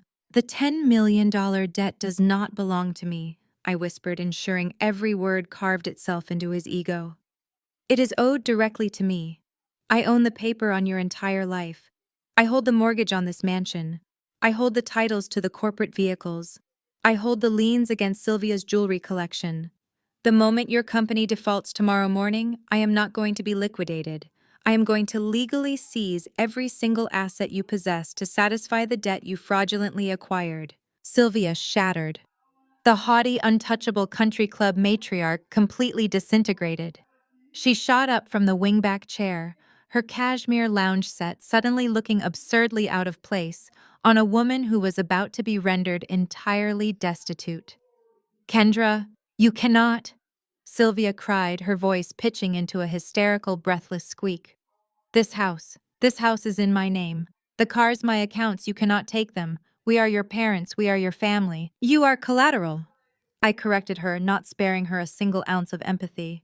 You explicitly tied this house to the corporate guarantor agreement to secure a lower interest rate 3 years ago. You signed that addendum yourself, Sylvia. I saw the ink. Sylvia began to hyperventilate, taking short, ragged gasps of air. She stumbled toward me, her hands reaching out in a desperate, pathetic gesture of maternal affection that we both knew was entirely fake. Kendra, please, she begged, tears spilling over her expensive eyelash extensions and cutting tracks through her makeup. We are blood. You would not put your own mother on the street. I am sorry. I am sorry we took your college fund. We just wanted Tasha to have a good start, but we always loved you. We always wanted the best for you. You cannot leave us with nothing. I looked at the woman who had spent my entire childhood treating me like a defective accessory. I thought about the nights I spent studying in a freezing apartment while she bought Tasha custom designer gowns with my stolen tuition money. This is the price of being in this family. Sylvia, I quoted her own words back to her, my voice echoing like ice cracking over a frozen lake. You wanted me to pay for Tasha's husband's freedom. Instead, you are going to pay for my firm's quarterly profit margins. I will expect the keys to this estate surrendered to my corporate asset managers by Friday. I turned away from her sobbing, crumbling form, feeling nothing but the clean, sterile satisfaction of a perfectly balanced ledger. I did not look back as I walked out of the study, leaving them entirely alone in the ruins of the empire I had just legally incinerated. I did not make it halfway across the grand marble foyer before the heavy mahogany doors of the study flew open. Sylvia scrambled out, her expensive cashmere dragging against the floor as she practically threw herself into my path. The haughty, untouchable matriarch of the Vance family was completely gone. In her place was a frantic, terrified woman, desperately trying to negotiate her survival on the deck of a sinking ship. Kendra, wait. You have to listen to me, Sylvia pleaded, positioning herself between me and the massive oak front doors. Her chest heaved and her perfectly styled hair was beginning to unravel. We can make a deal. You do not have to liquidate the company. You do not have to seize the estate. I can give you exactly what the Department of Justice wants. I stopped letting my hands rest loosely at my sides. I looked at her with mild, clinical curiosity. And what exactly do you think the federal government wants, Sylvia? They want a conviction, she said, her voice dropping to a harsh, conspiratorial whisper. They want someone to take the fall for the wire fraud and the stolen pension funds. Take Connor. He is the one who initiated the offshore transfers. He is the one who managed the shell accounts in the Caymans. Your father is a sick man, Kendra. He has a heart condition. He would not survive a week in a federal penitentiary. I will testify against Connor myself. I will swear under oath that he acted entirely alone and defrauded the family business behind Calvin's back. Just release the liens on this house and drop your civil suit against your father. She was offering to hand her own son-in-law over to federal prosecutors to save her mansion. The sheer, unadulterated ruthlessness of her proposition was breathtaking. Before I could formulate a response to her profound lack of loyalty, the heavy brass handle of the front door turned. The door swung inward, violently striking the marble wall. Tasha stood in the threshold. She was still wearing the wrinkled trench coat and oversized Chanel sunglasses she had worn during her hysterical meltdown at my office just an hour prior. Her mascara was smeared and her chest was heaving. She had clearly driven straight to the estate after my security team physically removed her from the Apex Forensics building. She froze in the entryway, staring at our mother with an expression of pure horrific betrayal.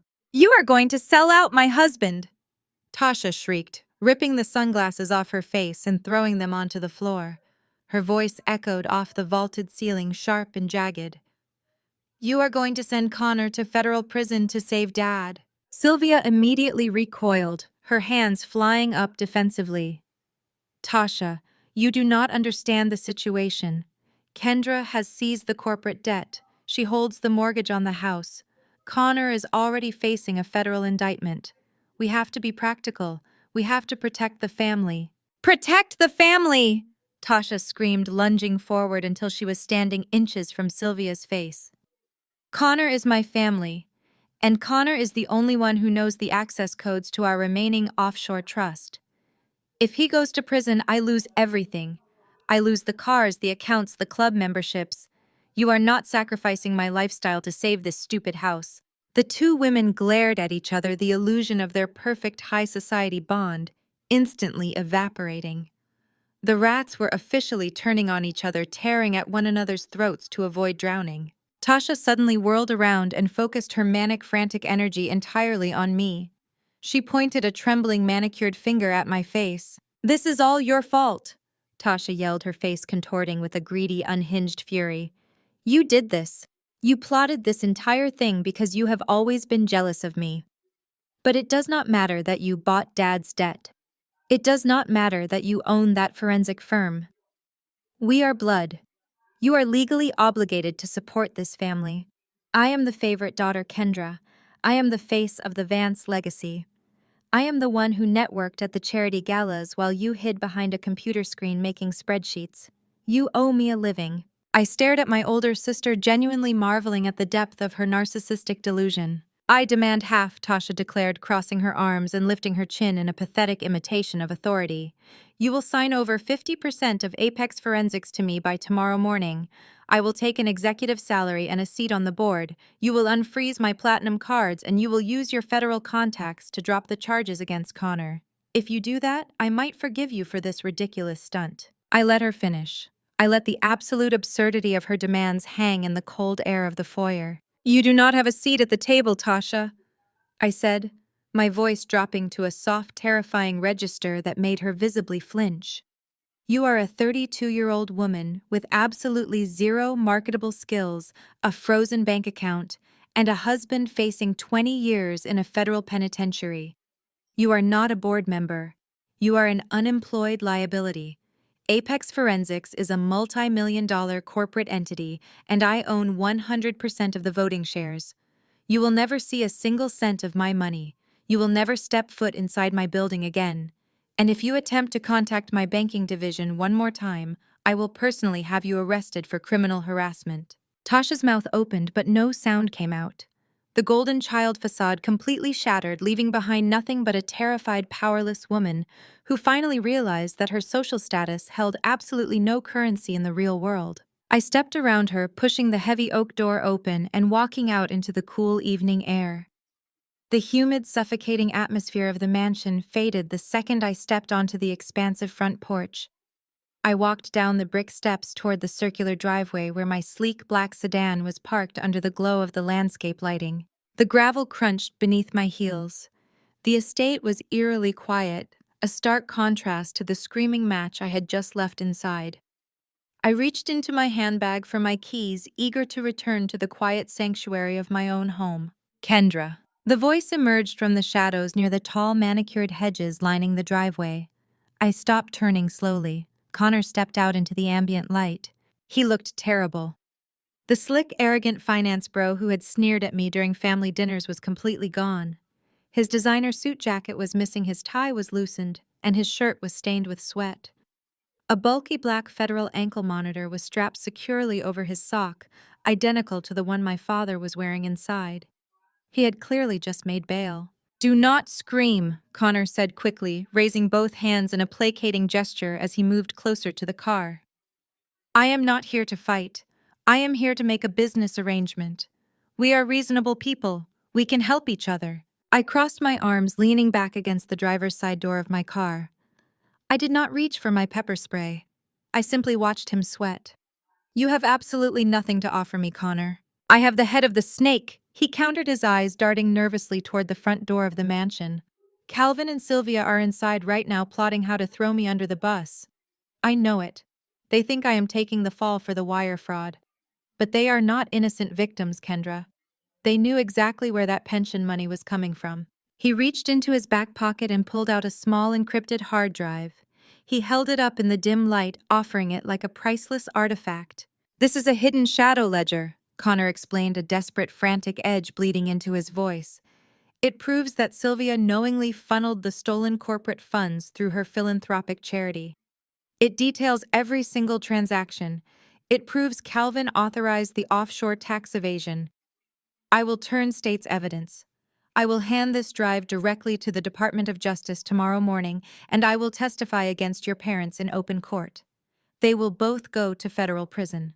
He took a step closer, attempting to project confidence he clearly did not possess. "All you have to do is drop the civil suit against me.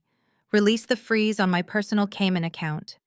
Let Tasha and me walk away from the corporate collapse with our remaining assets intact, and I hand you the evidence to destroy Calvin and Sylvia permanently." I looked at the small silver drive in his hand.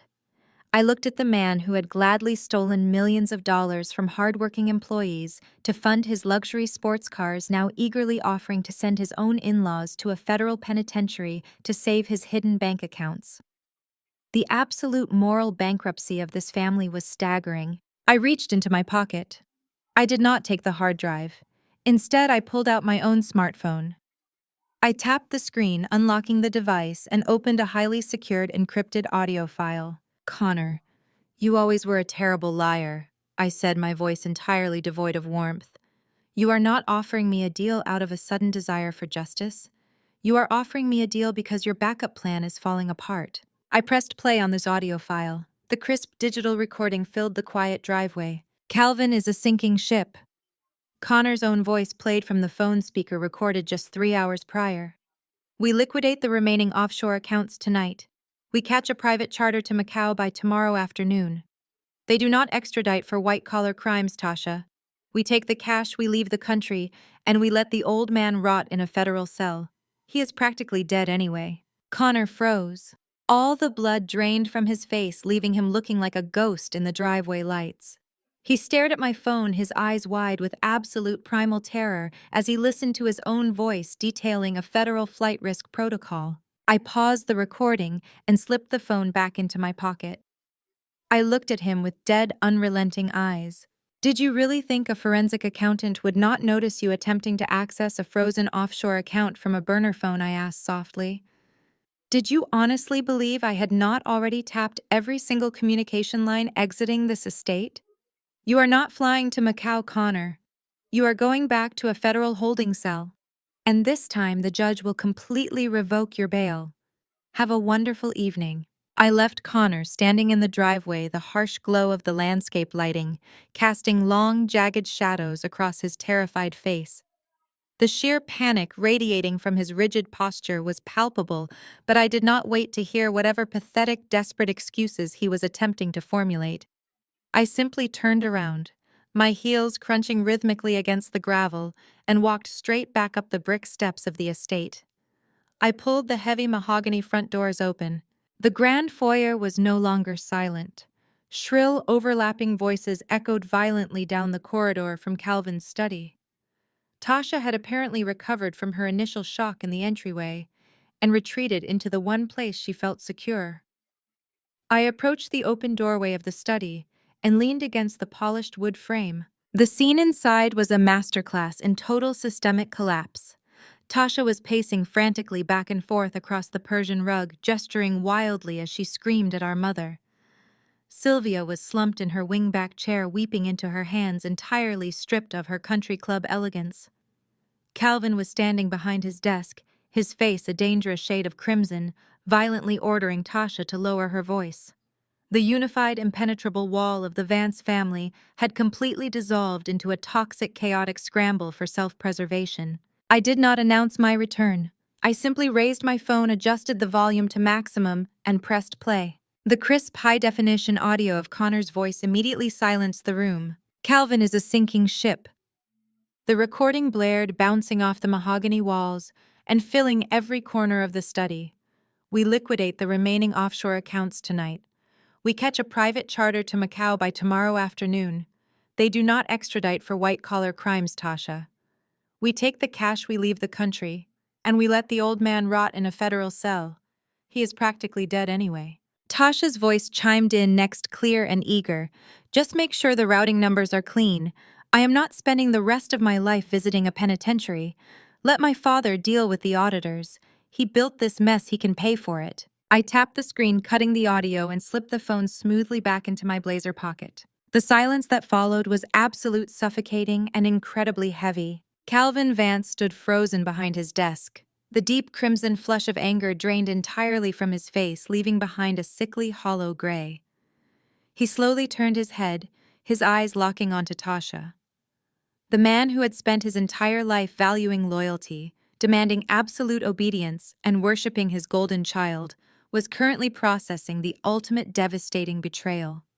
He realized in real time that his prized daughter and his hand-picked Ivy League son-in-law viewed him as nothing more than a disposable meat shield. They were fully prepared to leave him to die in a federal prison to secure their own luxury. Tasha's mouth opened and closed. She took a step backward, raising her hands defensively. "Dad," she stammered, her voice shaking so violently it was barely coherent. "Dad, that is a fake recording. Kendra fabricated that. She is trying to turn you against me. She used artificial intelligence to fake our voices. You know she is capable of that. You know she hates me." "Do not insult my intelligence," Tasha Calvin growled. His voice was no longer booming or authoritative. It was a low, dangerous rasp, rough with shock and profound humiliation. "You are going to run. You are going to drain the Cayman's account and leave me here for the Department of Justice. After everything I built for you, after everything I bought for you, you are going to let me die in a cage." Sylvia let out a horrified, strangled wail, reaching out toward her eldest daughter. "Tasha, tell him it is a lie. Tell him you would never do such a terrible thing to your own father." Tasha looked at Sylvia's outstretched hand, then at Calvin's cold, dead eyes. The realization that she was completely trapped finally broke her. The panicked, defensive posture vanished, replaced by a sudden, vicious burst of survival instinct. "Of course we were going to run!" Tasha shrieked, dropping the dutiful daughter act entirely. Why should I go down with you? You are the one who mismanaged the logistics accounts. You are the one who got sloppy with the IRS. Connor and I have our whole lives ahead of us. We are not spending our best years dealing with frozen assets and federal lawyers because you did not know how to cover your tracks. You owe me, Dad. You promised me a certain standard of living and you ruined it. Calvin let out a short, breathless laugh. It was a terrible, broken sound. He looked at the daughter he had elevated above everyone else, the daughter he had stolen my college fund to support, and he finally saw the pure, unadulterated greed he had meticulously cultivated.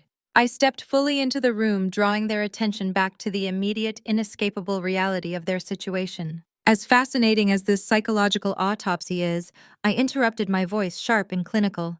We have business to conclude. I walked over to the coffee table and picked up the leather-bound corporate guarantor binder Calvin had tried to use to blackmail me. I dropped it unceremoniously into the trash can next to his desk. Then I pulled a crisp white envelope from my bag and laid it precisely in the center of his blotter. Your grace period expired at exactly 5 o'clock this evening, I stated, meeting Calvin's defeated gaze. As the primary holder of Vance Logistics' commercial debt, I am officially calling the loan. You are in default to the sum of $10,400,000. I am enforcing immediate foreclosure. Sylvia let out another sob, but I did not look at her. I kept my eyes locked on Calvin. I am seizing the holding company that owns this estate. I continued detailing the execution of their financial ruin with absolute precision. I am placing a hard lien on the corporate vehicles parked in the garage. I am seizing the remaining liquid capital in Sylvia's domestic accounts, and I am freezing the trust fund you established for Tasha, which is currently holding the exact amount of money you stole from my tuition account 12 years ago. Tasha lunged forward, her hands balled into fists. You cannot take my trust fund. That is my money. You have no legal right to touch it. I own the paper on your entire existence, I replied, not even blinking as she screamed in my face. I have every legal right to strip this family down to the copper wiring, and I am doing exactly that. You have 24 hours to vacate my property. Calvin sank heavily into his leather executive chair. He looked like an empty, hollow shell of a man. We have nowhere to go, he whispered, staring blankly at the white envelope on his desk. The federal agent seized our passports. Our accounts are frozen. We do not even have the cash to rent a hotel room. I suggest you ask Tasha for a loan, I offered smoothly. I hear she was planning a very lucrative trip to Macau. I turned around and walked out of the study for the last time. I did not run. I did not look back at the people who had spent my entire life trying to convince me I was invisible. I walked out the front doors, stepped into the cool night air, and drove away from the wreckage without a single ounce of regret. 6 months later, the dust had completely settled, and the landscape of my life looked entirely different. The federal courts move slowly, but they move with absolute crushing certainty when presented with flawless, heavily documented forensic evidence.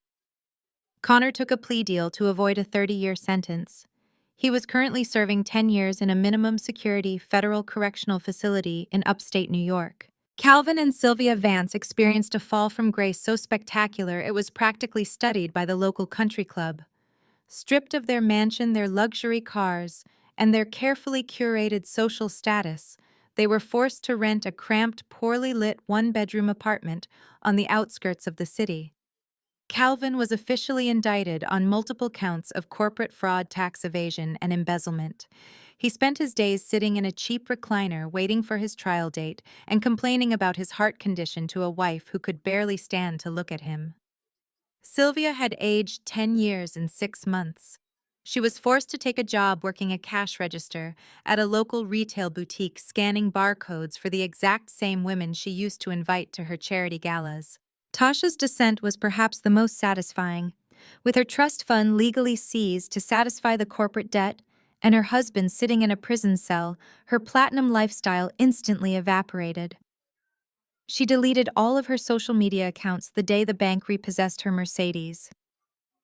The golden child, the face of the Vance legacy, was currently working as a front desk receptionist at a mid-tier dental clinic just to afford Connor's mounting legal fees and her own basic living expenses. I stood on the expansive wraparound balcony of my estate, breathing in the crisp, clean evening air. It was the exact same mansion my parents used to own, but it felt entirely different. Over the past 6 months, I had ordered a complete, meticulous renovation. The oppressive dark mahogany paneling was gone. The heavy, suffocating antique furniture Sylvia had hoarded had been donated or thrown away. The house was now bright modern, an open filled with clean lines and natural light.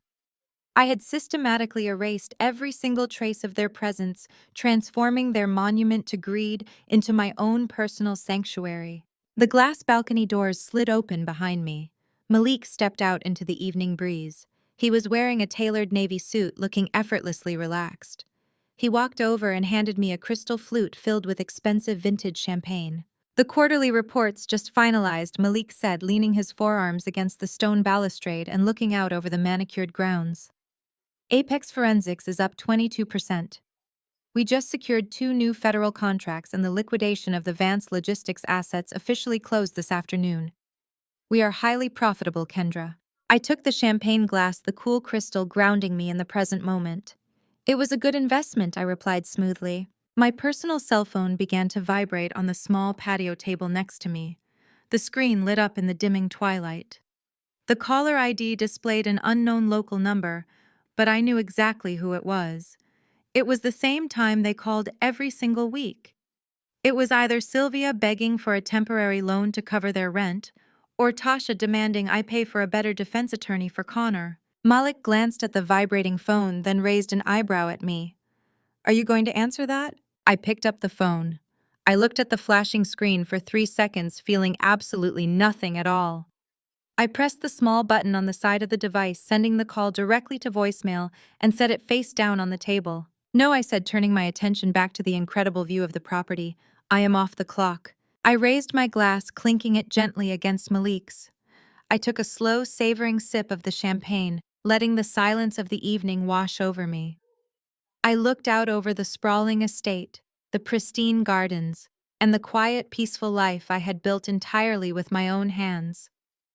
I finally had the peace they had tried so desperately to steal from me, and it was absolutely perfect. Absolutely. True power does not come from inherited wealth or family status. It comes from quiet resilience, inner strength, and setting unbreakable boundaries. The story teaches us that shared blood does not excuse toxic behavior or financial abuse. When you stop seeking validation from those who continuously diminish your worth, you can finally build your own personal empire. True peace is ultimately found when you bravely walk away from manipulative people and create a secure sanctuary entirely on your own terms. Have you ever walked away from toxic family members to protect your peace? Please share your story below and subscribe.